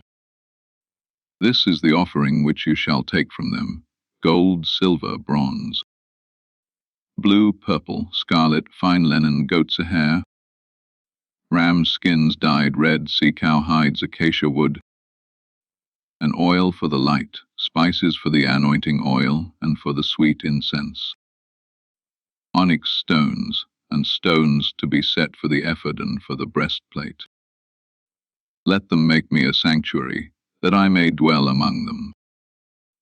according to all that I show you, the pattern of the tabernacle, and the pattern of all of its furniture, even so you shall make it. They shall make an ark of acacia wood. Its length shall be 2.5 cubits, its width 1.5 cubits, and 1.5 cubits its height. You shall overlay it with pure gold. You shall overlay it inside and outside, and you shall make a gold molding around it. You shall cast 4 rings of gold for it, and put them in its 4 feet. 2 rings shall be on the one side of it, and 2 rings on the other side of it. You shall make poles of acacia wood, and overlay them with gold. You shall put the poles into the rings on the sides of the ark to carry the ark. The poles shall be in the rings of the ark. They shall not be taken from it. You shall put the covenant which I shall give you into the ark. You shall make a mercy seat of pure gold. 2.5 cubits shall be its length, and 1.5 cubits its width. You shall make 2 cherubim of hammered gold. You shall make them at the 2 ends of the mercy seat. Make 1 cherub at the one end, and 1 cherub at the other end. You shall make the cherubim on its 2 ends of one piece with the mercy seat. The cherubim shall spread out their wings upward, covering the mercy seat with their wings, with their faces toward one another. The faces of the cherubim shall be toward the mercy seat. You shall put the mercy seat on top of the ark, and in the ark you shall put the covenant that I will give you. There I will meet with you, and I will tell you from above the mercy seat, from between the 2 cherubim, which are on the ark of the covenant, all that I command you for the children of Israel. You shall make a table of acacia wood. Its length shall be 2 cubits, and its width 1 cubit, and its height 1.5 cubits. You shall overlay it with pure gold, and make a gold molding around it. You shall make a rim of 1 hand width around it. You shall make a golden molding on its rim around it. You shall make 4 rings of gold for it, and put the rings in the 4 corners that are on its 4 feet. The rings shall be close to the rim, for places for the poles to carry the table. You shall make the poles of acacia wood, and overlay them with gold, that the table may be carried with them. You shall make its dishes, its spoons, its ladles, and its bowls with which to pour out offerings. You shall make them of pure gold. You shall set bread of the presence on the table before me always. You shall make a lampstand of pure gold. The lampstand shall be made of hammered work, its base, its shaft, its cups, its buds, and its flowers shall be of one piece with it. There shall be 6 branches going out of its sides. 3 branches of the lamp stand out of its one side, and 3 branches of the lamp stand out of its other side. 3 cups made like almond blossoms in one branch, a bud and a flower, and 3 cups made like almond blossoms in the other branch, a bud and a flower. So for the 6 branches going out of the lampstand. And in the lampstand 4 cups made like almond blossoms, its buds and its flowers, and a bud under 2 branches of one piece with it, and a bud under 2 branches of one piece with it, and a bud under 2 branches of one piece with it, for the 6 branches going out of the lampstand. Their buds and their branches shall be of one piece with it, all of it one beaten work of pure gold. You shall make its lamps 7, and they shall light its lamps to give light to the space in front of it. Its snuffers and its snuff dishes shall be of pure gold. It shall be made of a talent of pure gold, with all these accessories. See that you make them after their pattern, which has been shown to you on the mountain. Exodus chapter 26. And moreover you shall make the tabernacle with 10 curtains of fine twined linen, and blue, and purple, and scarlet with cherubim. You shall make them with the work of a skillful workman. The length of each curtain shall be 28 cubits, and the width of each curtain 4 cubits. All the curtains shall have one measure. 5 curtains shall be coupled together to one another, and the other 5 curtains shall be coupled to one another. You shall make loops of blue on the edge of the one curtain from the edge in the coupling, and you shall do likewise on the edge of the curtain that is outermost in the second coupling. You shall make 50 loops in the one curtain, and you shall make 50 loops in the edge of the curtain that is in the second coupling. The loops shall be opposite one another. You shall make 50 clasps of gold, and couple the curtains to one another with the clasps. The tabernacle shall be a unit. You shall make curtains of goat's hair for a covering over the tabernacle. You shall make 11 curtains. The length of each curtain shall be 30 cubits, and the width of each curtain 4 cubits. The 11 curtains shall have one measure. You shall couple 5 curtains by themselves, and 6 curtains by themselves, and shall double over the 6th curtain in the forefront of the tent. You shall make 50 loops on the edge of the one curtain that is outermost in the coupling, and 50 loops on the edge of the curtain which is outermost in the second coupling. You shall make 50 clasps of bronze, and put the clasps into the loops, and couple the tent together, that it may be one. The overhanging part that remains of the curtains of the tent, the half curtain that remains, shall hang over the back of the tabernacle. The cubit on the one side and the cubit on the other side, of that which remains in the length of the curtains of the tent, shall hang over the sides of the tabernacle on this side, and on that side, to cover it. You shall make a covering for the tent of rams' skins dyed red, and a covering of sea-cow hides above. You shall make the boards for the tabernacle of acacia wood, standing upright. 10 cubits shall be the length of a board, and 1½ cubits the width of each board. There shall be 2 tenons in each board, joined to one another. Thus you shall make for all the boards of the tabernacle. You shall make 20 boards for the tabernacle, for the south side southward.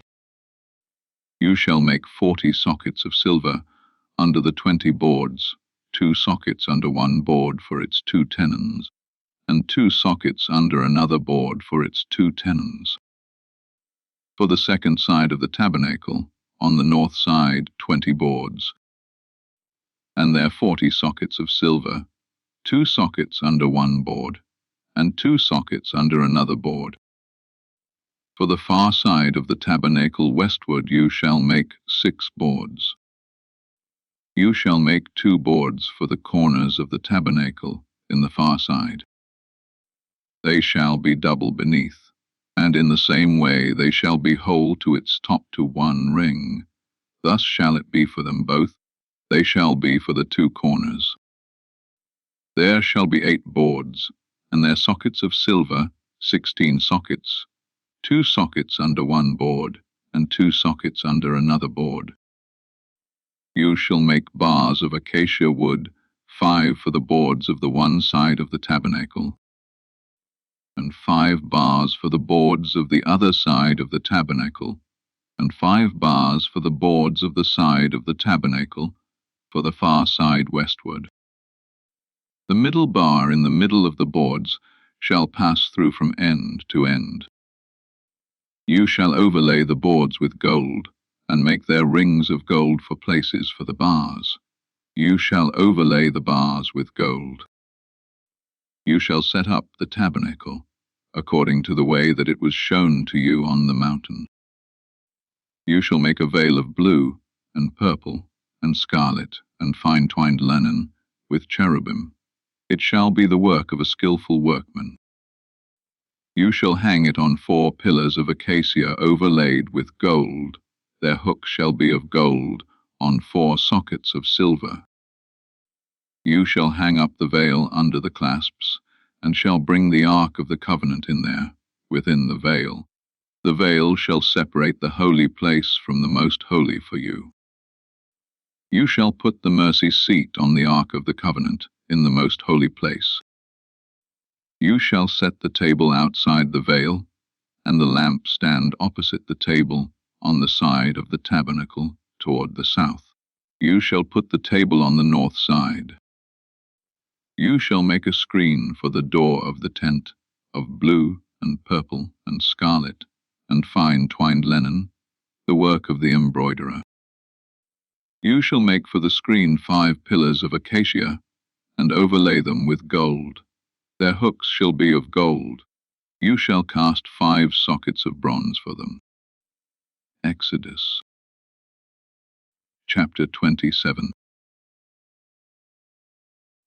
You shall make the altar of acacia wood, 5 cubits long and 5 cubits wide.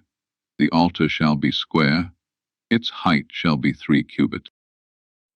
You shall make its horns on its 4 corners. Its horns shall be of one piece with it. You shall overlay it with bronze. You shall make its pots to take away its ashes, and its shovels, its basins, its meat hooks, and its fire pans. You shall make all its vessels of bronze.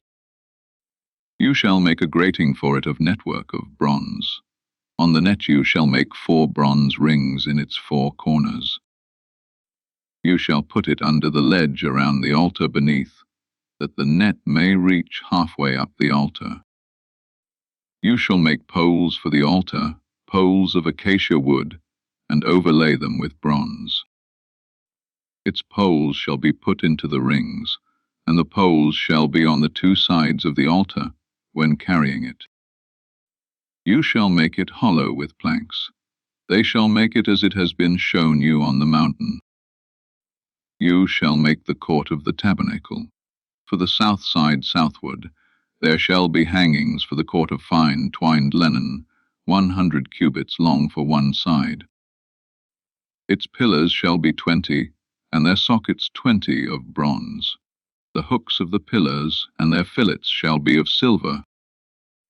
Likewise for the length of the north side, there shall be hangings 100 cubits long, and its pillars 20, and their sockets 20 of bronze. The hooks of the pillars and their fillets of silver. For the width of the court on the west side shall be hangings of 50 cubits, their pillars 10, and their sockets 10. The width of the court on the east side eastward shall be 50 cubits. The hangings for the one side of the gate shall be 15 cubits, their pillars 3, and their sockets 3. For the other side shall be hangings of 15 cubits, their pillars 3, and their sockets 3. For the gate of the court shall be a screen of 20 cubits of blue and purple and scarlet, and fine twined linen, the work of the embroiderer, their pillars 4, and their sockets 4. All the pillars of the court around shall be filleted with silver, their hooks of silver, and their sockets of bronze. The length of the court shall be 100 cubits, and the width 50 throughout, and the height 5 cubits, of fine twined linen, and their sockets of bronze. All the instruments of the tabernacle in all its service, and all its pins, and all the pins of the court, shall be of bronze. You shall command the children of Israel, that they bring to you pure olive oil beaten for the light, to cause a lamp to burn continually. In the tent of meeting, outside the veil which is before the covenant, Aaron and his sons shall keep it in order from evening to morning before Yahweh. It shall be a statute forever throughout their generations on the behalf of the children of Israel. Exodus chapter 28. Bring Aaron your brother, and his sons with him, near to you from among the children of Israel, that he may minister to me in the priest's office, Aaron with Nadab, Abihu, Eleazar, and Ithamar, Aaron's sons. You shall make holy garments for Aaron your brother, for glory and for beauty. You shall speak to all who are wise-hearted, whom I have filled with the spirit of wisdom, that they make Aaron's garments to sanctify him, that he may minister to me in the priest's office. These are the garments which they shall make: a breastplate, an ephod, a robe, a fitted tunic, a turban, and a sash. They shall make holy garments for Aaron your brother and his sons, that he may minister to me in the priest's office. They shall use the gold, and the blue, and the purple, and the scarlet, and the fine linen. They shall make the ephod of gold, blue, purple, scarlet, and fine twined linen, the work of the skillful workman. It shall have 2 shoulder straps joined to the 2 ends of it, that it may be joined together. The skillfully woven band which is on it shall be like its work, and of the same piece, of gold, blue, purple, scarlet, and fine twined linen. You shall take 2 onyx stones, and engrave on them the names of the children of Israel, 6 of their names on the one stone, and the names of the 6 that remain on the other stone, in the order of their birth, with the work of an engraver in stone, like the engravings of a signet. You shall engrave the 2 stones, according to the names of the children of Israel. You shall make them to be enclosed in settings of gold. You shall put the 2 stones on the shoulder straps of the ephod, to be stones of memorial for the children of Israel. Aaron shall bear their names before Yahweh on his 2 shoulders for a memorial. You shall make settings of gold, and 2 chains of pure gold. You shall make them like cords of braided work. You shall put the braided chains on the settings. You shall make a breastplate of judgment, the work of the skillful workman, like the work of the ephod. You shall make it, of gold, of blue, and purple, and scarlet, and fine twined linen. You shall make it. It shall be square and folded double. A span shall be its length, and a span its width. You shall set in it settings of stones, 4 rows of stones, a row of ruby, topaz, and beryl shall be the first row, and the second row a turquoise, a sapphire, and an emerald, and the third row a jacinth, an agate, and an amethyst, and the 4th row a chrysolite, an onyx, and a jasper. They shall be enclosed in gold in their settings.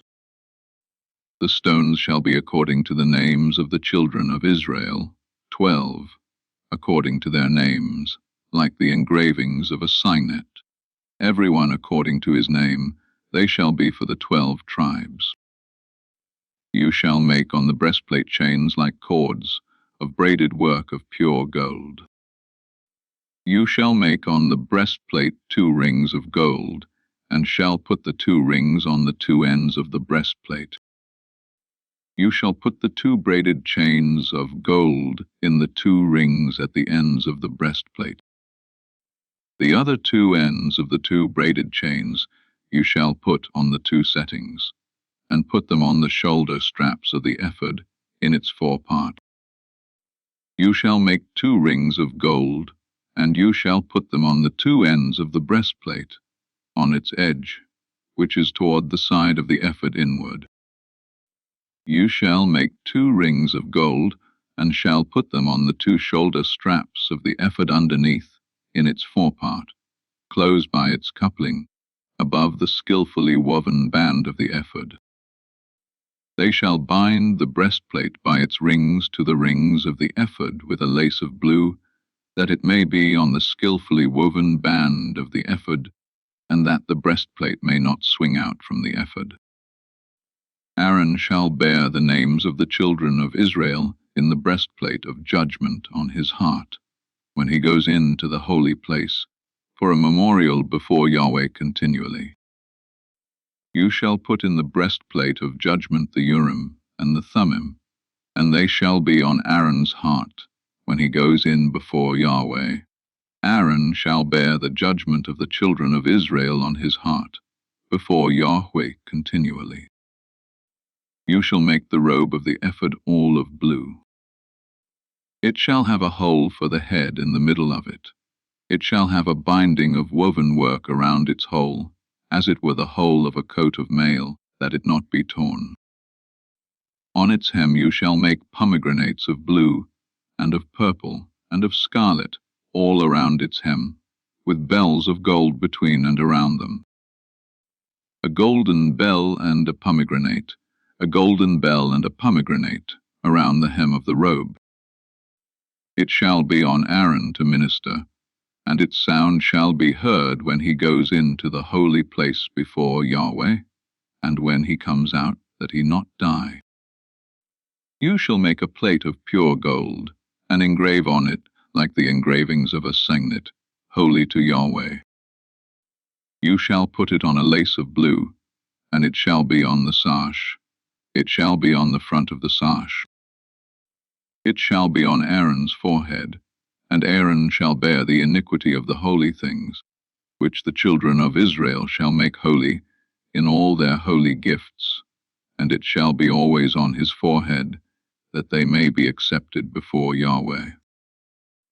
You shall weave the tunic with fine linen. You shall make a turban of fine linen. You shall make a sash, the work of the embroiderer. You shall make tunics for Aaron's sons. You shall make sashes for them. You shall make headbands for them, for glory and for beauty. You shall put them on Aaron your brother, and on his sons with him, and shall anoint them, and consecrate them, and sanctify them, that they may minister to me in the priest's office. You shall make them linen pants to cover their naked flesh. They shall reach from the waist even to the thighs. They shall be on Aaron and on his sons, when they go into the tent of meeting, or when they come near to the altar to minister in the holy place, that they don't bear iniquity and die. This shall be a statute forever to him, and to his offspring after him. Exodus chapter 29. This is the thing that you shall do to them to make them holy, to minister to me in the priest's office. Take 1 young bull and 2 rams without defect. Unleavened bread, unleavened cakes mixed with oil, and unleavened wafers anointed with oil. You shall make them of fine wheat flour. You shall put them into 1 basket, and bring them in the basket, with the bull and the 2 rams. You shall bring Aaron and his sons to the door of the tent of meeting, and shall wash them with water. You shall take the garments, and put on Aaron the tunic, the robe of the ephod and the breastplate, and clothe him with the skillfully woven band of the ephod. You shall set the turban on his head, and put the holy crown on the turban. Then you shall take the anointing oil, and pour it on his head, and anoint him. You shall bring his sons, and put tunics on them. You shall clothe them with belts, Aaron and his sons, and bind headbands on them. They shall have the priesthood by a perpetual statute. You shall consecrate Aaron and his sons. You shall bring the bull before the tent of meeting, and Aaron and his sons shall lay their hands on the head of the bull. You shall kill the bull before Yahweh at the door of the tent of meeting. You shall take of the blood of the bull, and put it on the horns of the altar with your finger, and you shall pour out all the blood at the base of the altar. You shall take all the fat that covers the innards, the cover of the liver, the 2 kidneys, and the fat that is on them, and burn them on the altar. But the meat of the bull, and its skin, and its dung, you shall burn with fire outside of the camp. It is a sin offering. You shall also take the 1 ram, and Aaron and his sons shall lay their hands on the head of the ram. You shall kill the ram, and you shall take its blood, and sprinkle it around on the altar. You shall cut the ram into its pieces, and wash its innards and its legs, and put them with its pieces and with its head. You shall burn the whole ram on the altar. It is a burnt offering to Yahweh. It is a pleasant aroma, an offering made by fire to Yahweh. You shall take the other ram, and Aaron and his sons shall lay their hands on the head of the ram. Then you shall kill the ram, and take some of its blood, and put it on the tip of the right ear of Aaron, and on the tip of the right ear of his sons, and on the thumb of their right hand, and on the big toe of their right foot, and sprinkle the blood around on the altar. You shall take of the blood that is on the altar, and of the anointing oil, and sprinkle it on Aaron, and on his garments, and on his sons, and on the garments of his sons with him, and he shall be made holy, and his garments, and his sons' garments with him. Also you shall take some of the ram's fat, the fat tail, the fat that covers the innards, the cover of the liver, the 2 kidneys, the fat that is on them, and the right thigh, for it is a ram of consecration. And 1 loaf of bread, 1 cake of oiled bread, and 1 wafer out of the basket of unleavened bread that is before Yahweh. You shall put all of this in Aaron's hands, and in his sons' hands, and shall wave them for a wave offering before Yahweh. You shall take them from their hands, and burn them on the altar on the burnt offering, for a pleasant aroma before Yahweh. It is an offering made by fire to Yahweh. You shall take the breast of Aaron's ram of consecration, and wave it for a wave offering before Yahweh. It shall be your portion. You shall sanctify the breast of the wave offering, and the thigh of the wave offering, which is waved, and which is raised up, of the ram of consecration, even of that which is for Aaron, and of that which is for his sons.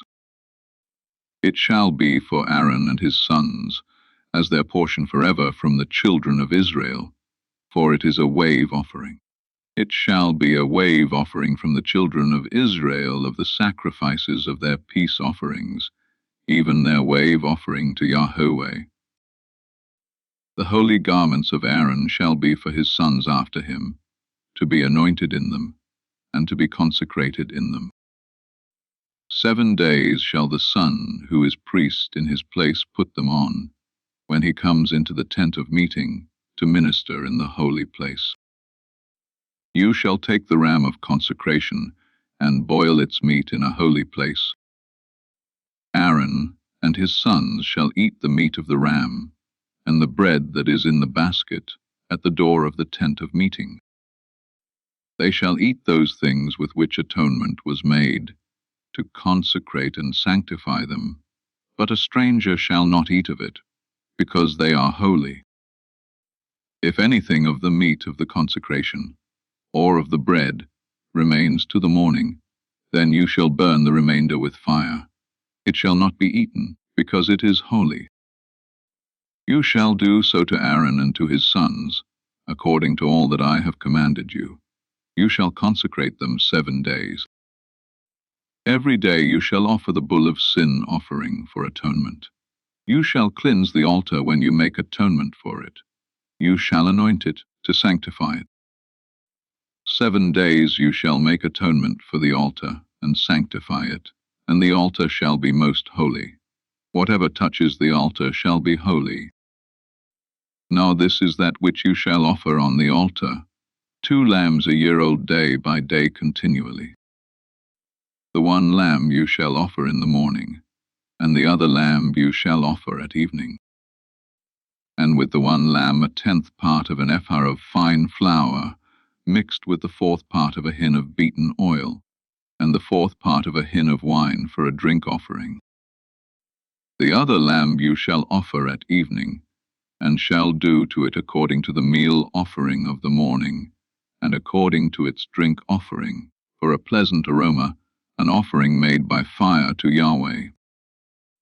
It shall be a continual burnt offering throughout your generations at the door of the tent of meeting before Yahweh, where I will meet with you, to speak there to you. There I will meet with the children of Israel, and the place shall be sanctified by my glory. I will sanctify the tent of meeting and the altar. I will also sanctify Aaron and his sons to minister to me in the priest's office. I will dwell among the children of Israel, and will be their God. They shall know that I am Yahweh their God, who brought them out of the land of Egypt, that I might dwell among them. I am Yahweh their God. Exodus chapter 30. You shall make an altar to burn incense on. You shall make it of acacia wood. Its length shall be a cubit, and its width a cubit. It shall be square, and its height shall be 2 cubits. Its horns shall be of one piece with it. You shall overlay it with pure gold, its top, its sides around it, and its horns, and you shall make a gold molding around it. You shall make 2 golden rings for it under its molding. On its 2 ribs, on its 2 sides you shall make them, and they shall be for places for poles with which to bear it. You shall make the poles of acacia wood, and overlay them with gold. You shall put it before the veil that is by the ark of the covenant, before the mercy seat that is over the covenant, where I will meet with you. Aaron shall burn incense of sweet spices on it every morning. When he tends the lamps, he shall burn it. When Aaron lights the lamps at evening, he shall burn it, a perpetual incense before Yahweh throughout your generations. You shall offer no strange incense on it, nor burnt offering, nor meal offering, and you shall pour no drink offering on it. Aaron shall make atonement on its horns once in the year, with the blood of the sin offering of atonement. Once in the year he shall make atonement for it throughout your generations. It is most holy to Yahweh. Yahweh spoke to Moses, saying, When you take a census of the children of Israel, according to those who are counted among them, then each man shall give a ransom for his soul to Yahweh when you count them, that there be no plague among them when you count them. They shall give this, everyone who passes over to those who are counted, half a shekel according to the shekel of the sanctuary.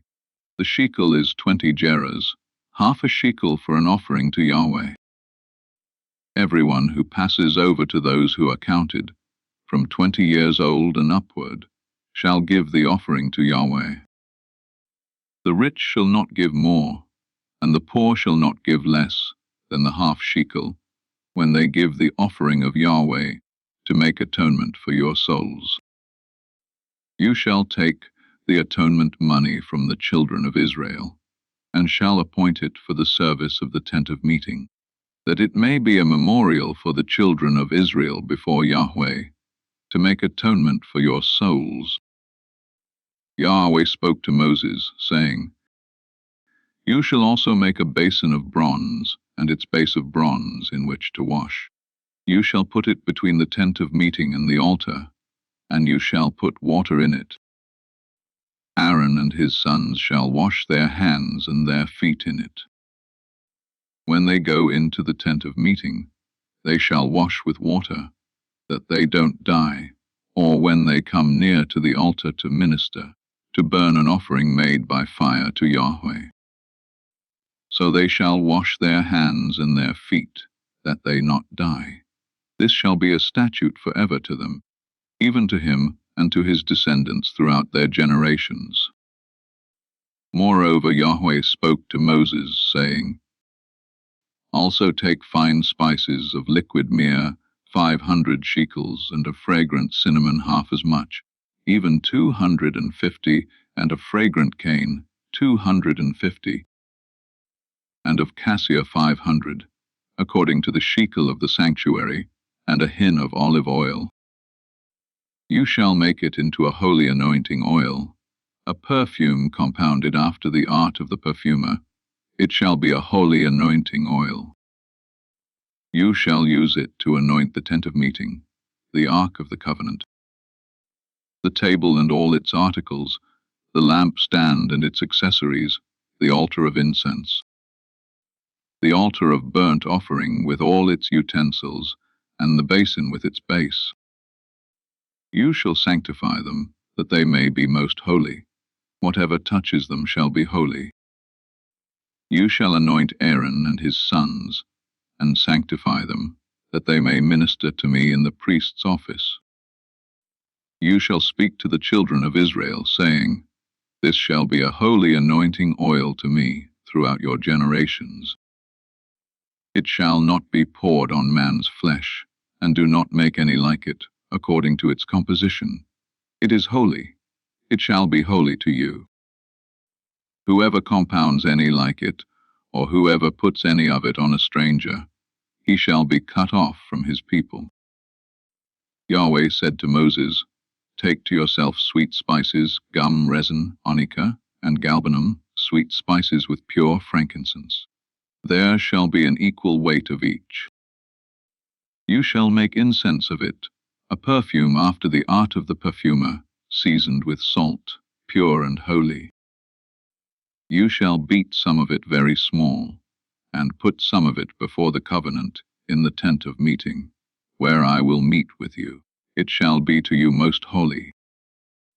You shall not make this incense, according to its composition, for yourselves.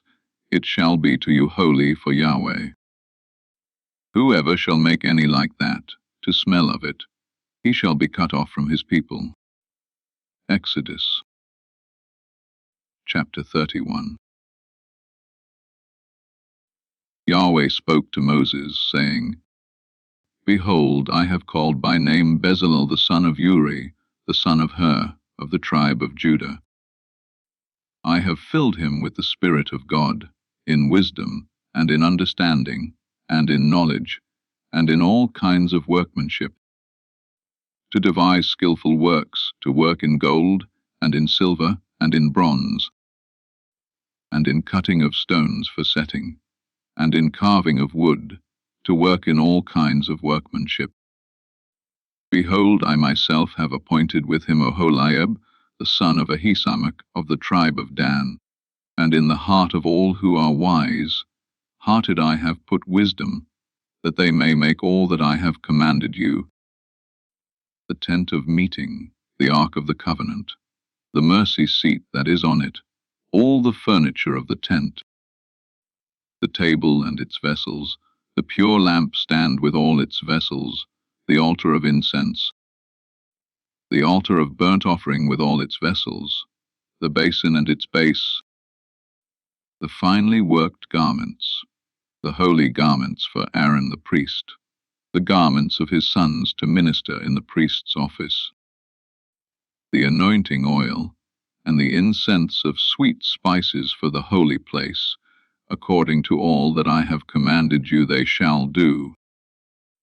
Yahweh spoke to Moses, saying, Speak also to the children of Israel, saying, Most certainly you shall keep my Sabbaths, for it is a sign between me and you throughout your generations, that you may know that I am Yahweh, who sanctifies you.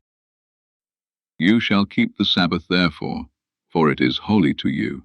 Everyone who profanes it shall surely be put to death, for whoever does any work therein, that soul shall be cut off from among his people.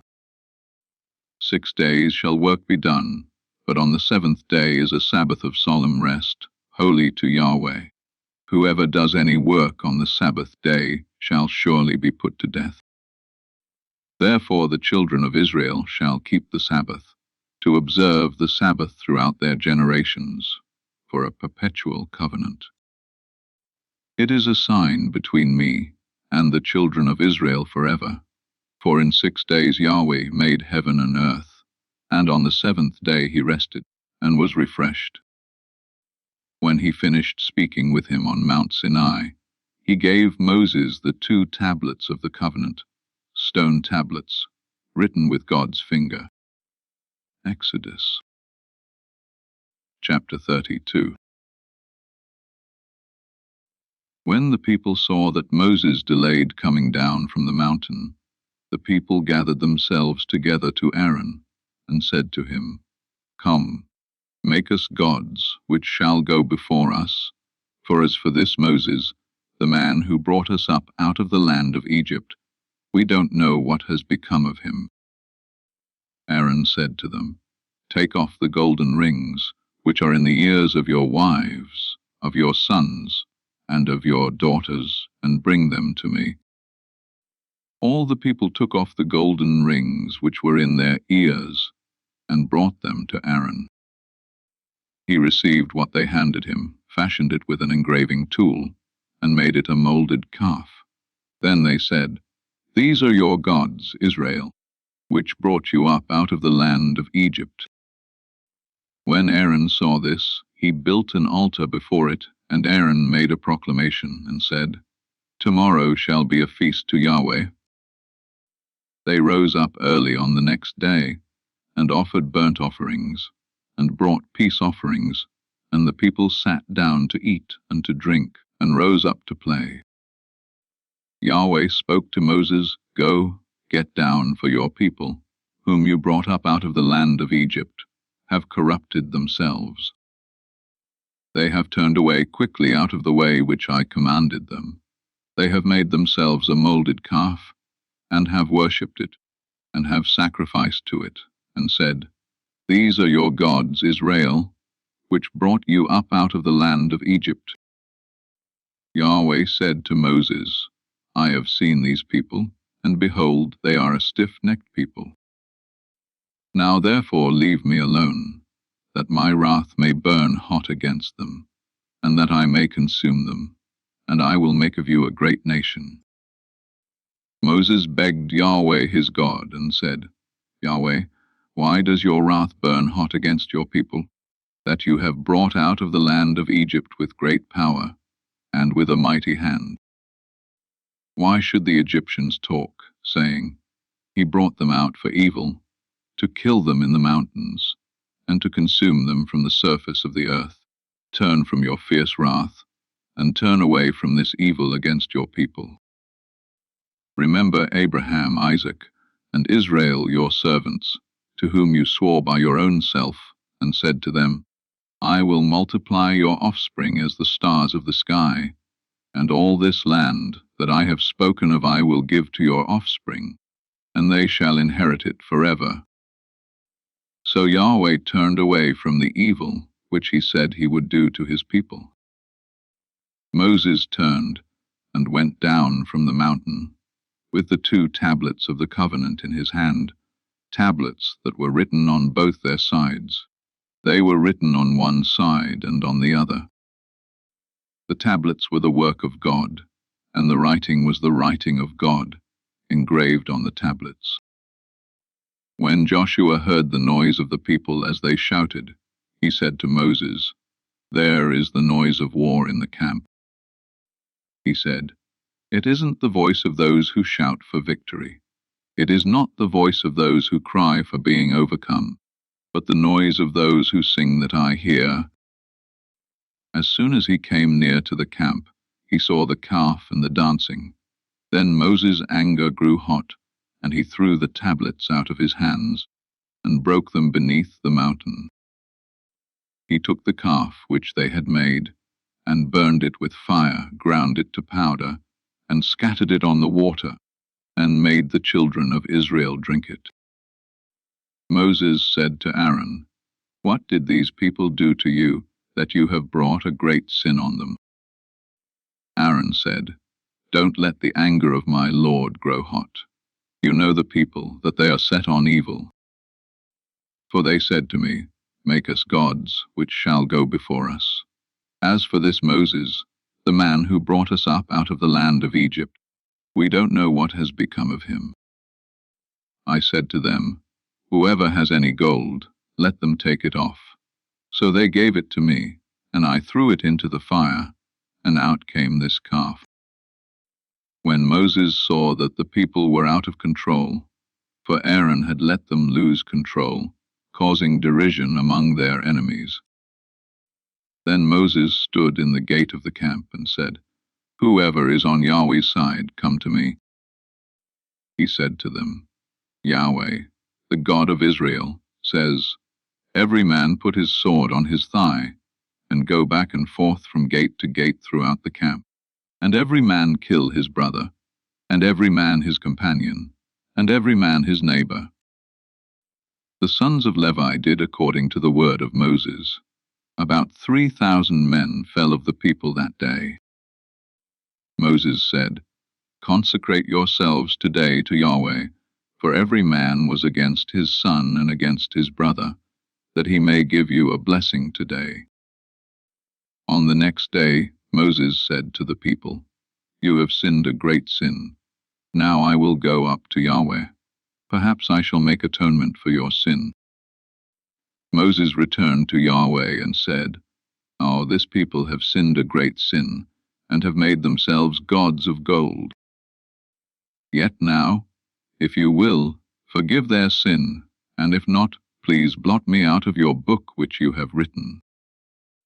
Yahweh said to Moses, "Whoever has sinned against me, I will blot him out of my book. Now go, lead the people to the place of which I have spoken to you. Behold, my angel shall go before you. Nevertheless, in the day when I punish, I will punish them for their sin." Yahweh struck the people, because of what they did with the calf which Aaron made. Exodus chapter 33.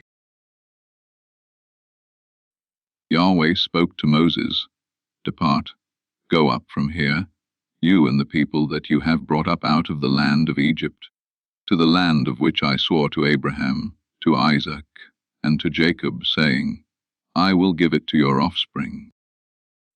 I will send an angel before you, and I will drive out the Canaanite, the Amorite, and the Hittite, and the Perizzite, the Hivite, and the Jebusite. Go to a land flowing with milk and honey, but I will not go up among you, for you are a stiff-necked people, lest I consume you on the way." When the people heard this evil news, they mourned, and no one put on his jewelry. Yahweh had said to Moses, "Tell the children of Israel, you are a stiff-necked people. If I were to go up among you for one moment, I would consume you. Therefore now take off your jewelry from you, that I may know what to do to you."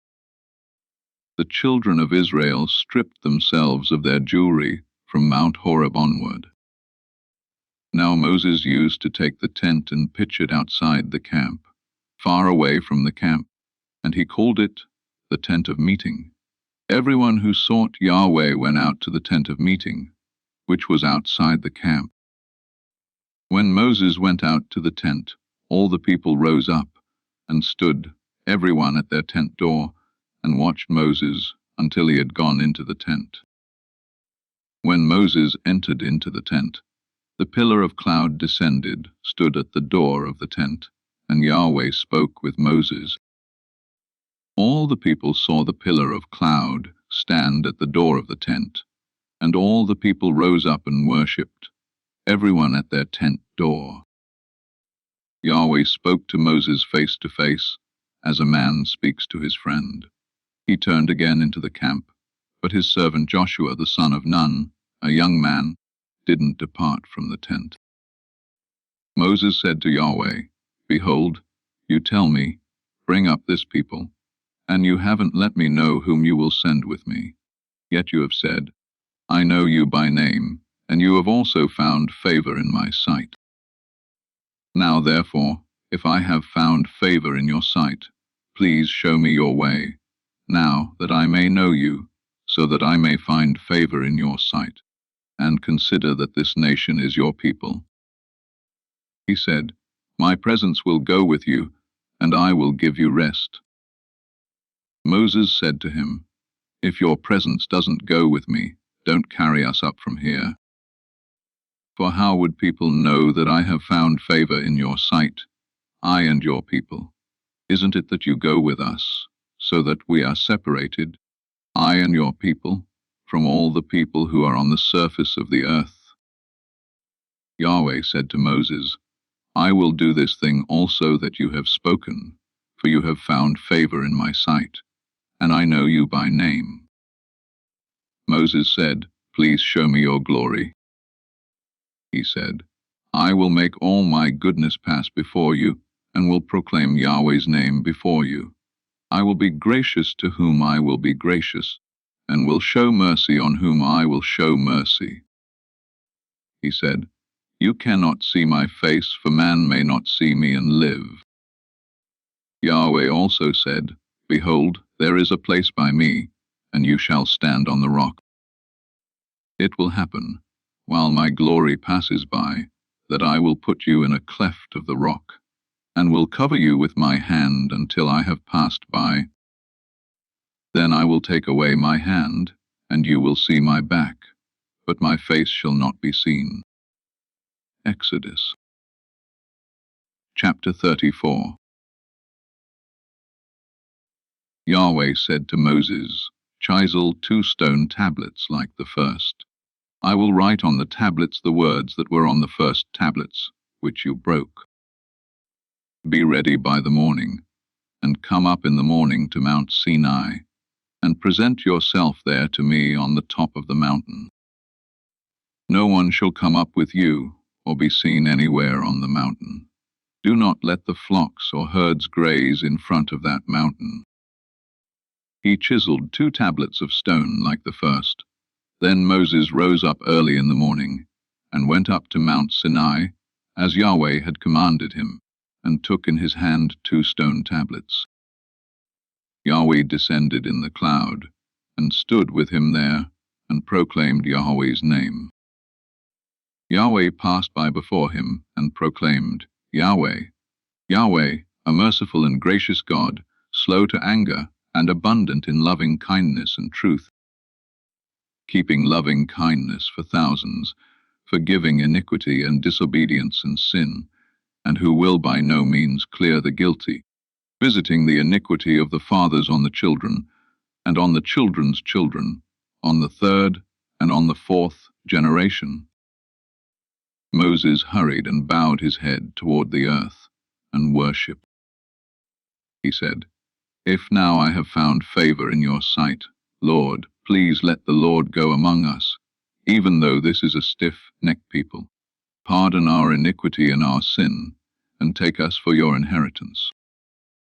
He said, Behold, I make a covenant. Before all your people I will do marvels, such as have not been worked in all the earth, nor in any nation. And all the people among whom you are shall see the work of Yahweh, for it is an awesome thing that I do with you. Observe that which I command you today.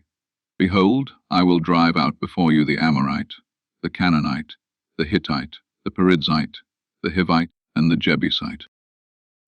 Be careful, lest you make a covenant with the inhabitants of the land where you are going, lest it be for a snare among you. But you shall break down their altars, and dash in pieces their pillars, and you shall cut down their Asherah poles. For you shall worship no other God, for Yahweh, whose name is jealous, is a jealous God. Don't make a covenant with the inhabitants of the land, lest they play the prostitute after their gods, and sacrifice to their gods, and one call you, and you eat of his sacrifice. And you take of their daughters to your sons, and their daughters play the prostitute after their gods, and make your sons play the prostitute after their gods. You shall make no cast idols for yourselves. You shall keep the feast of unleavened bread. 7 days you shall eat unleavened bread, as I commanded you, at the time appointed in the month Abib, for in the month Abib you came out of Egypt. All that opens the womb is mine, and all your livestock that is male, the firstborn of cow and sheep. You shall redeem the firstborn of a donkey with a lamb. If you will not redeem it, then you shall break its neck. You shall redeem all the firstborn of your sons. No one shall appear before me empty. 6 days you shall work, but on the 7th day you shall rest in plowing time, and in harvest you shall rest. You shall observe the Feast of Weeks, with the first fruits of wheat harvest, and the Feast of Harvest at the year's end. 3 times in the year all your males shall appear before the Lord Yahweh, the God of Israel. For I will drive out nations before you, and enlarge your borders. Neither shall any man desire your land, when you go up to appear before Yahweh, your God, 3 times in the year. You shall not offer the blood of my sacrifice with leavened bread. The sacrifice of the feast of the Passover shall not be left to the morning. You shall bring the first of the first fruits of your ground to the house of Yahweh your God. Yahweh said to Moses, Write these words, for in accordance with these words I have made a covenant with you and with Israel. He was there with Yahweh 40 days and 40 nights. He neither ate bread nor drank water. He wrote on the tablets the words of the covenant, the 10 commandments. When Moses came down from Mount Sinai with the 2 tablets of the covenant in Moses' hand, when he came down from the mountain, Moses didn't know that the skin of his face shone by reason of his speaking with him. When Aaron and all the children of Israel saw Moses, behold, the skin of his face shone, and they were afraid to come near him. Moses called to them, and Aaron and all the rulers of the congregation returned to him, and Moses spoke to them. Afterward all the children of Israel came near, and he gave them all the commandments that Yahweh had spoken with him on Mount Sinai. When Moses was done speaking with them, he put a veil on his face. But when Moses went in before Yahweh to speak with him, he took the veil off until he came out, and he came out and spoke to the children of Israel, that which he was commanded. The children of Israel saw Moses' face, that the skin of Moses' face shone. So Moses put the veil on his face again, until he went in to speak with him. Exodus chapter 35. Moses assembled all the congregation of the children of Israel, and said to them, These are the words which Yahweh has commanded, that you should do them. 6 days shall work be done, but on the 7th day there shall be a holy day for you, a Sabbath of solemn rest to Yahweh. Whoever does any work in it shall be put to death. You shall kindle no fire throughout your habitations on the Sabbath day. Moses spoke to all the congregation of the children of Israel, saying, This is the thing which Yahweh commanded, saying, Take from among you an offering to Yahweh. Whoever is of a willing heart, let him bring it as Yahweh's offering, gold, silver, bronze, blue, purple, scarlet, fine linen, goat's hair, ram's skins dyed red, sea-cow hides, acacia wood, oil for the light, spices for the anointing oil and for the sweet incense, onyx stones, and stones to be set for the ephod and for the breastplate. Let every wise, hearted man among you come, and make all that Yahweh has commanded. The tabernacle, its outer covering, its roof, its clasps, its boards, its bars, its pillars, and its sockets, the ark and its poles, the mercy seat, the veil of the screen, the table with its poles and all its vessels, and the show bread, the lamp stand also for the light, with its vessels, its lamps, and the oil for the light, and the altar of incense with its poles, the anointing oil, the sweet incense, the screen for the door, at the door of the tabernacle, the altar of burnt offering, with its grating of bronze, its poles, and all its vessels, the basin and its base, the hangings of the court, its pillars, their sockets, and the screen for the gate of the court, the pins of the tabernacle, the pins of the court and their cords, the finely worked garments for ministering in the holy place, the holy garments for Aaron the priest, and the garments of his sons, to minister in the priest's office. All the congregation of the children of Israel departed from the presence of Moses. They came, everyone whose heart stirred him up, and everyone whom his spirit made willing, and brought Yahweh's offering for the work of the tent of meeting, and for all of its service, and for the holy garments. They came, both men and women, as many as were willing-hearted, and brought brooches, earrings, signet rings, and armlets, all jewels of gold, even every man who offered an offering of gold to Yahweh. Everyone with whom was found blue, purple, scarlet, fine linen, goat's hair, ram's skins dyed red, and sea-cow hides brought them. Everyone who offered an offering of silver and bronze brought Yahweh's offering, and everyone with whom was found acacia wood for any work of the service brought it. All the women who were wise-hearted spun with their hands, and brought that which they had spun, the blue, the purple, the scarlet, and the fine linen. All the women whose heart stirred them up in wisdom spun the goat's hair. The rulers brought the onyx stones, and the stones to be set for the ephod and for the breastplate, with the spice and the oil for the light, for the anointing oil, and for the sweet incense. The children of Israel brought a freewill offering to Yahweh, every man and woman whose heart made them willing to bring for all the work, which Yahweh had commanded to be made by Moses. Moses said to the children of Israel, Behold, Yahweh has called by name Bezalel the son of Uri, the son of Hur, of the tribe of Judah.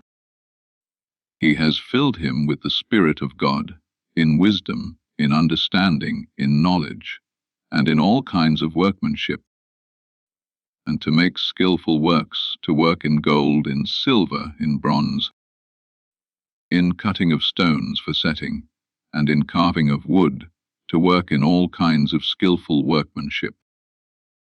He has put in his heart that he may teach, both he and Oholiab, the son of Ahisamach, of the tribe of Dan. He has filled them with wisdom of heart, to work all kinds of workmanship, of the engraver, of the skillful workman, and of the embroiderer in blue, in purple, in scarlet, and in fine linen, and of the weaver, even of those who do any workmanship, and of those who make skillful works. Exodus chapter 36.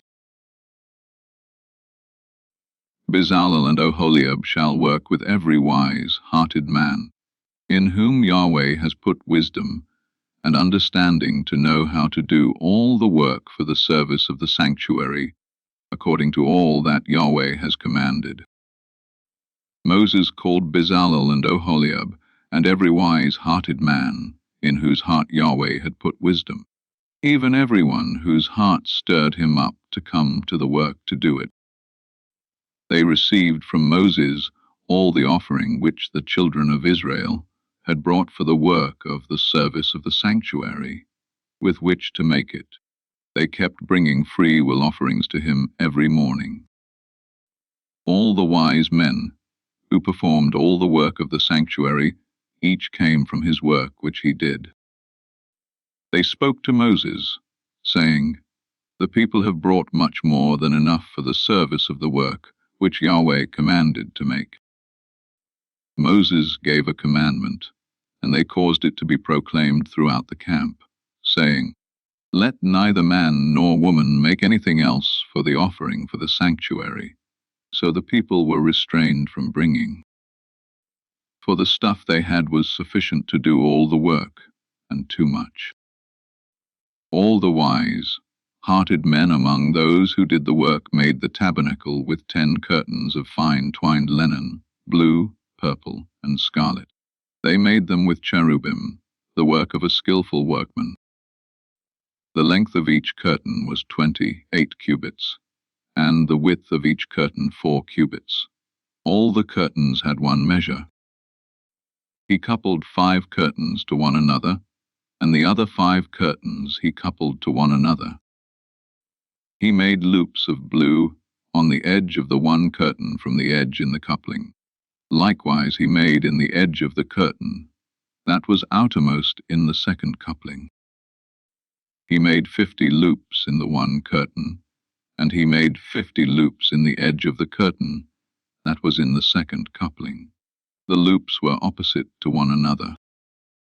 He made 50 clasps of gold, and coupled the curtains to one another with the clasps, so the tabernacle was a unit. He made curtains of goat's hair for a covering over the tabernacle. He made them 11 curtains. The length of each curtain was 30 cubits, and 4 cubits the width of each curtain. The 11 curtains had one measure. He coupled 5 curtains by themselves, and 6 curtains by themselves. He made 50 loops on the edge of the curtain that was outermost in the coupling, and he made 50 loops on the edge of the curtain which was outermost in the second coupling. He made 50 clasps of bronze to couple the tent together, that it might be a unit. He made a covering for the tent of rams' skins dyed red, and a covering of sea-cow hides above. He made the boards for the tabernacle of acacia wood, standing up. 10 cubits was the length of a board, and 1.5 cubits the width of each board. Each board had 2 tenons, joined to one another. He made all the boards of the tabernacle this way. He made the boards for the tabernacle, 20 boards for the south side southward.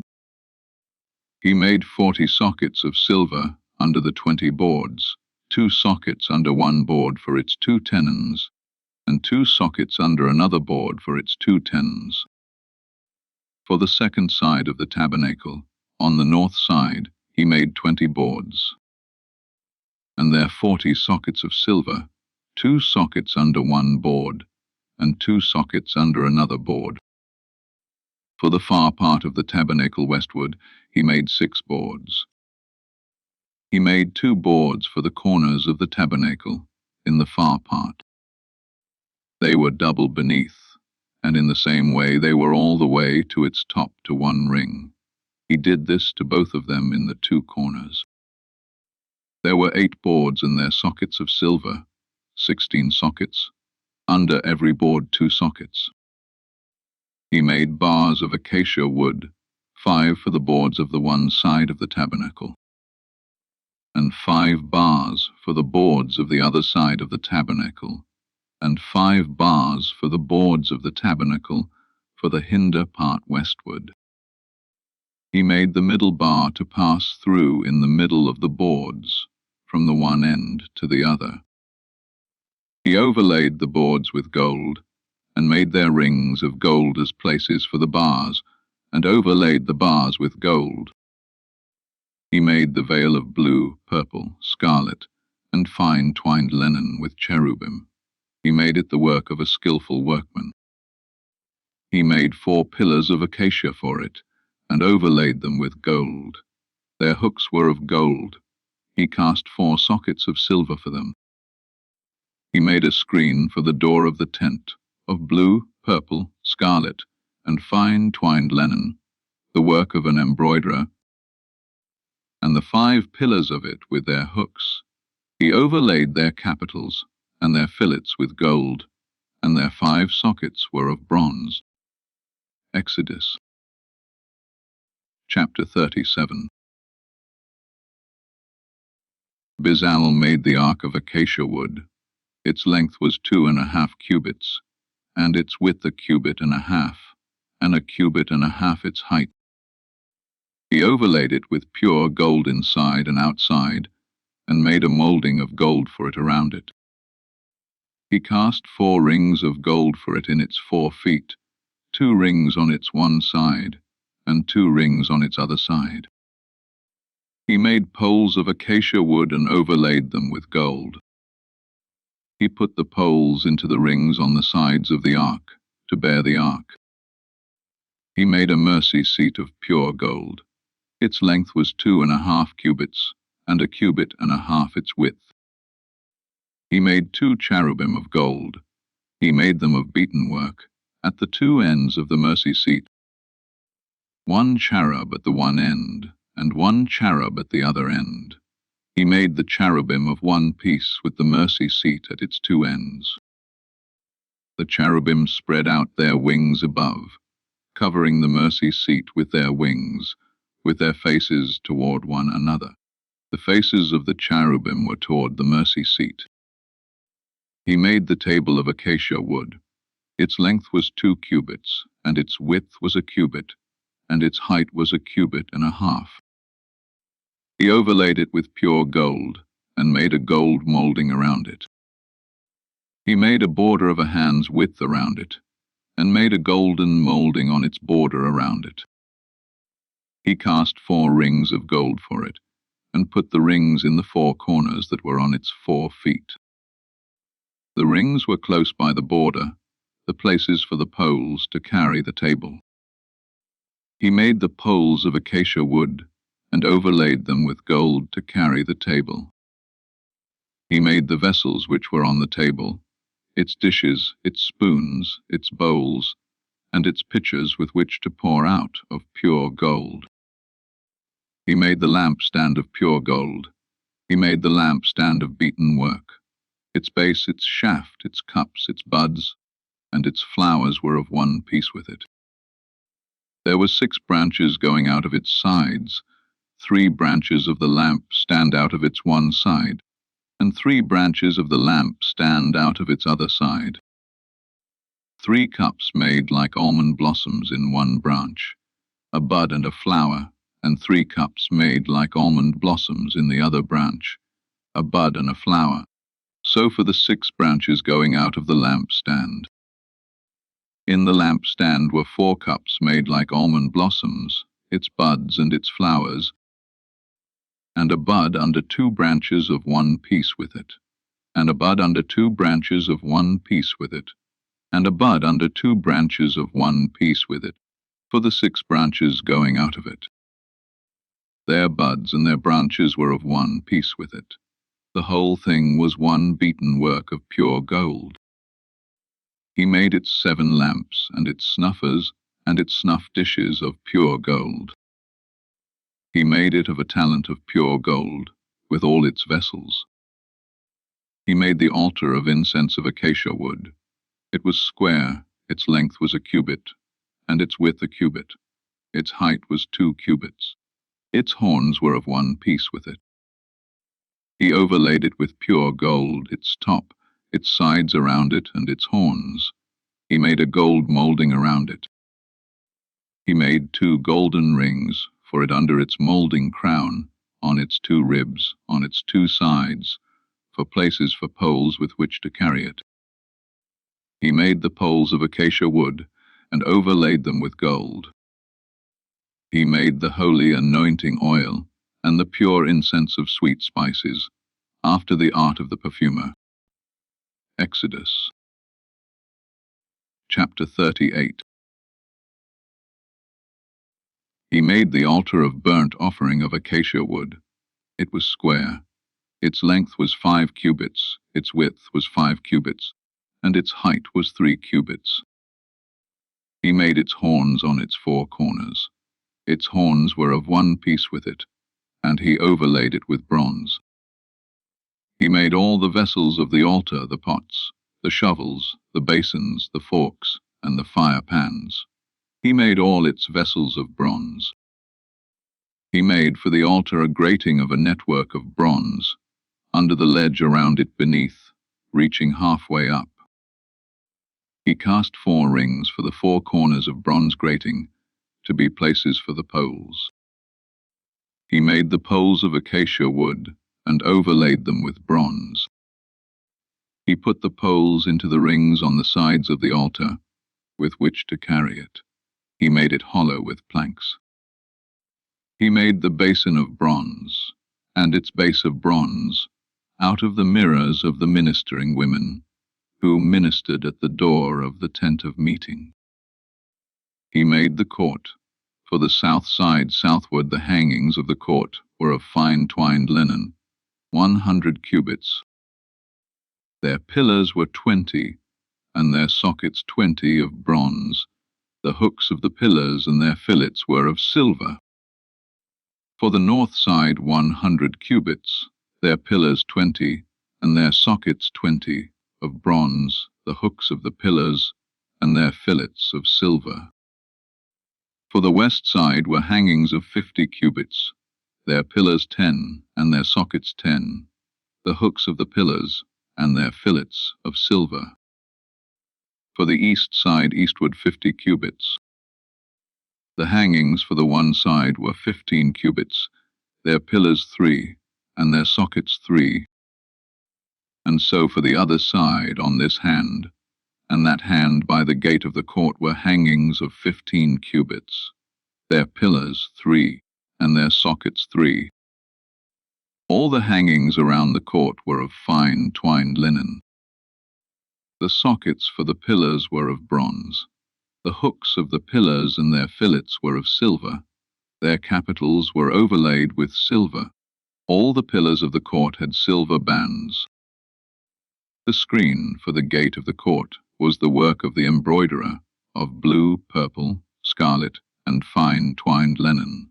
20 cubits was the length, and the height along the width was 5 cubits, like the hangings of the court. Their pillars were 4, and their sockets 4, of bronze, their hooks of silver, and the overlaying of their capitals, and their fillets of silver. All the pins of the tabernacle, and around the court, were of bronze. These are the amounts of materials used for the tabernacle, even the tabernacle of the testimony, as they were counted, according to the commandment of Moses, for the service of the Levites, by the hand of Ithamar, the son of Aaron the priest. Bezalel the son of Uri, the son of Hur of the tribe of Judah, made all that Yahweh commanded Moses. With him was Oholiab, the son of Ahisamach, of the tribe of Dan, an engraver, and a skillful workman, and an embroiderer in blue, in purple, in scarlet, and in fine linen. All the gold that was used for the work in all the work of the sanctuary, even the gold of the offering, was 29 talents and 730 shekels, according to the shekel of the sanctuary. The silver of those who were counted of the congregation was 100 talents and 1,770, 5 shekels, according to the shekel of the sanctuary. A beker a head, that is, half a shekel, according to the shekel of the sanctuary, for everyone who passed over to those who were counted, from 20 years old and upward, for 603,550 men. The 100 talents of silver were for casting the sockets of the sanctuary and the sockets of the veil, 100 sockets for the 100 talents, 1 talent per socket. From the 1,770, 5 shekels he made hooks for the pillars, overlaid their capitals, and made fillets for them. The bronze of the offering was 70 talents, and 2,400 shekels. With this he made the sockets to the door of the tent of meeting, the bronze altar, the bronze grating for it, all the vessels of the altar, the sockets around the court, the sockets of the gate of the court, all the pins of the tabernacle, and all the pins around the court. Exodus chapter 39. Of the blue, purple, and scarlet, they made finely worked garments for ministering in the holy place, and made the holy garments for Aaron, as Yahweh commanded Moses. He made the ephod of gold, blue, purple, scarlet, and fine twined linen. They beat the gold into thin plates, and cut it into wires, to work it in with the blue, the purple, the scarlet, and the fine linen, the work of the skillful workman. They made shoulder straps for it joined together. It was joined together at the 2 ends. The skillfully woven band that was on it, with which to fasten it on, was of the same piece, like its work, of gold, of blue, purple, scarlet, and fine twined linen, as Yahweh commanded Moses. They worked the onyx stones, enclosed in settings of gold, engraved with the engravings of a signet, according to the names of the children of Israel. He put them on the shoulder straps of the ephod, to be stones of memorial for the children of Israel, as Yahweh commanded Moses. He made the breastplate, the work of a skillful workman, like the work of the ephod, of gold, of blue, purple, scarlet, and fine twined linen. It was square. They made the breastplate double. Its length was a span, and its width a span, being double. They set in it 4 rows of stones. A row of ruby, topaz, and beryl was the first row, and the second row a turquoise, a sapphire, and an emerald, and the third row a jacinth, an agate, and an amethyst, and the 4th row a chrysolite, an onyx, and a jasper. They were enclosed in gold settings. The stones were according to the names of the children of Israel, 12, according to their names, like the engravings of a signet, everyone according to his name, for the 12 tribes. They made on the breastplate chains like cords, of braided work of pure gold. They made 2 settings of gold, and 2 gold rings, and put the 2 rings on the 2 ends of the breastplate. They put the 2 braided chains of gold in the 2 rings at the ends of the breastplate. The other 2 ends of the 2 braided chains they put on the 2 settings, and put them on the shoulder straps of the ephod in its front. They made 2 rings of gold, and put them on the 2 ends of the breastplate, on its edge, which was toward the side of the ephod inward. They made 2 more rings of gold, and put them on the 2 shoulder straps of the ephod underneath, in its front, close by its coupling, above the skillfully woven band of the ephod. They bound the breastplate by its rings to the rings of the ephod with a lace of blue, that it might be on the skillfully woven band of the ephod, and that the breastplate might not come loose from the ephod, as Yahweh commanded Moses. He made the robe of the ephod of woven work, all of blue. The opening of the robe in the middle of it, it was like the opening of a coat of mail, with a binding around its opening, that it should not be torn. They made on the skirts of the robe pomegranates of blue, purple, scarlet, and twined linen. They made bells of pure gold, and put the bells between the pomegranates around the skirts of the robe, between the pomegranates. A bell and a pomegranate, a bell and a pomegranate, around the skirts of the robe, to minister in, as Yahweh commanded Moses. They made the tunics of fine linen of woven work for Aaron and for his sons, the turban of fine linen, the linen headbands of fine linen, the linen trousers of fine twined linen, the sash of fine twined linen, blue, purple, and scarlet, the work of the embroiderer, as Yahweh commanded Moses. They made the plate of the holy crown of pure gold, and wrote on it an inscription, like the engravings of a signet, holy to Yahweh. They tied to it a lace of blue, to fasten it on the turban above, as Yahweh commanded Moses. Thus all the work of the tabernacle of the tent of meeting was finished. The children of Israel did according to all that Yahweh commanded Moses, so they did. They brought the tabernacle to Moses, the tent, with all its furniture, its clasps, its boards, its bars, its pillars, its sockets, the covering of ram skins dyed red, the covering of sea-cow hides, the veil of the screen, the ark of the covenant with its poles, the mercy seat, the table, all its vessels, the show bread, the pure lampstand, its lamps, even the lamps to be set in order, all its vessels, the oil for the light, the golden altar, the anointing oil, the sweet incense, the screen for the door of the tent, the bronze altar, its grating of bronze, its poles, all of its vessels, the basin and its base, the hangings of the court, its pillars, its sockets, the screen for the gate of the court, its cords, its pins, and all the instruments of the service of the tabernacle, for the tent of meeting, the finely worked garments for ministering in the holy place, the holy garments for Aaron the priest, and the garments of his sons, to minister in the priest's office, according to all that Yahweh commanded Moses. So the children of Israel did all the work. Moses saw all the work, and behold, they had done it as Yahweh had commanded. They had done so, and Moses blessed them. Exodus Chapter 40. Yahweh spoke to Moses, saying, On the first day of the first month you shall raise up the tabernacle of the tent of meeting.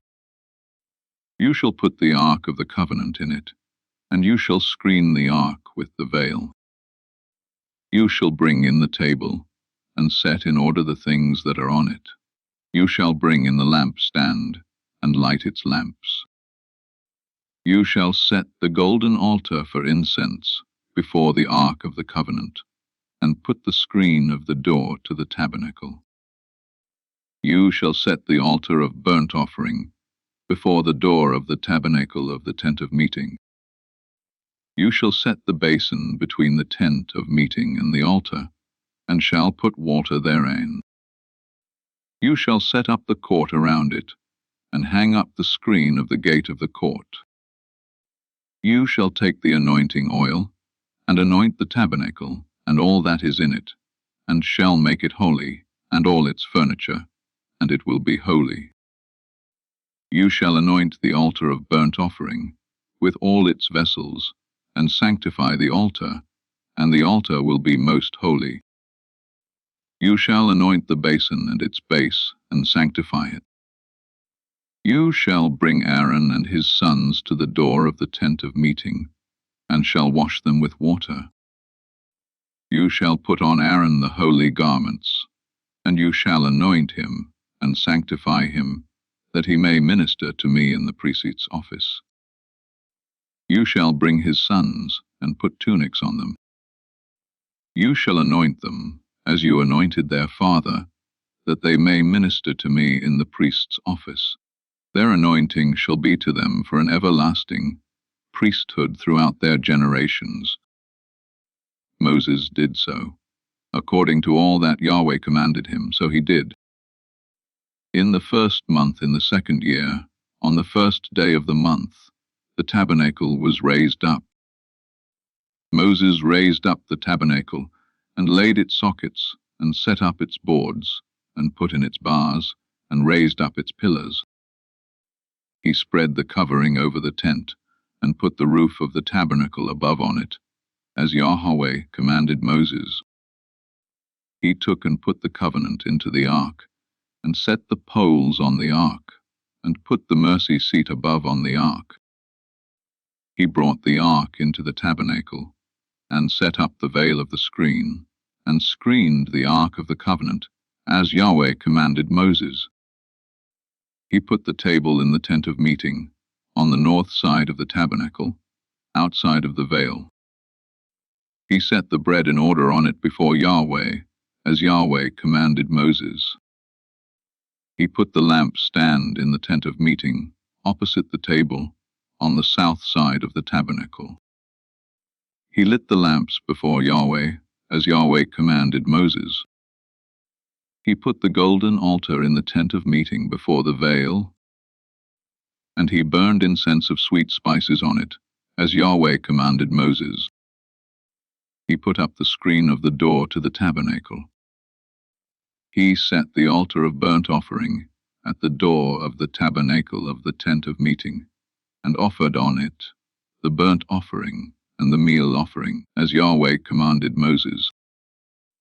He set the basin between the tent of meeting and the altar, and put water therein, with which to wash. Moses, Aaron, and his sons washed their hands and their feet there. When they went into the tent of meeting, and when they came near to the altar, they washed, as Yahweh commanded Moses. He raised up the court around the tabernacle and the altar, and set up the screen of the gate of the court. So Moses finished the work.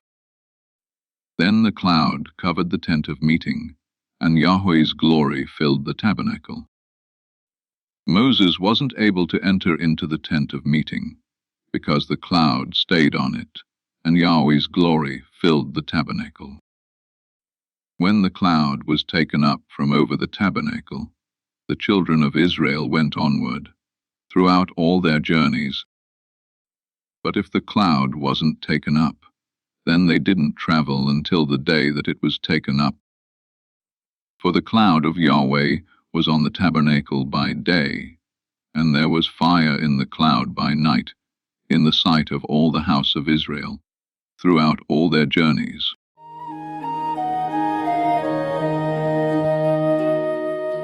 Yahweh is my shepherd, I shall lack nothing.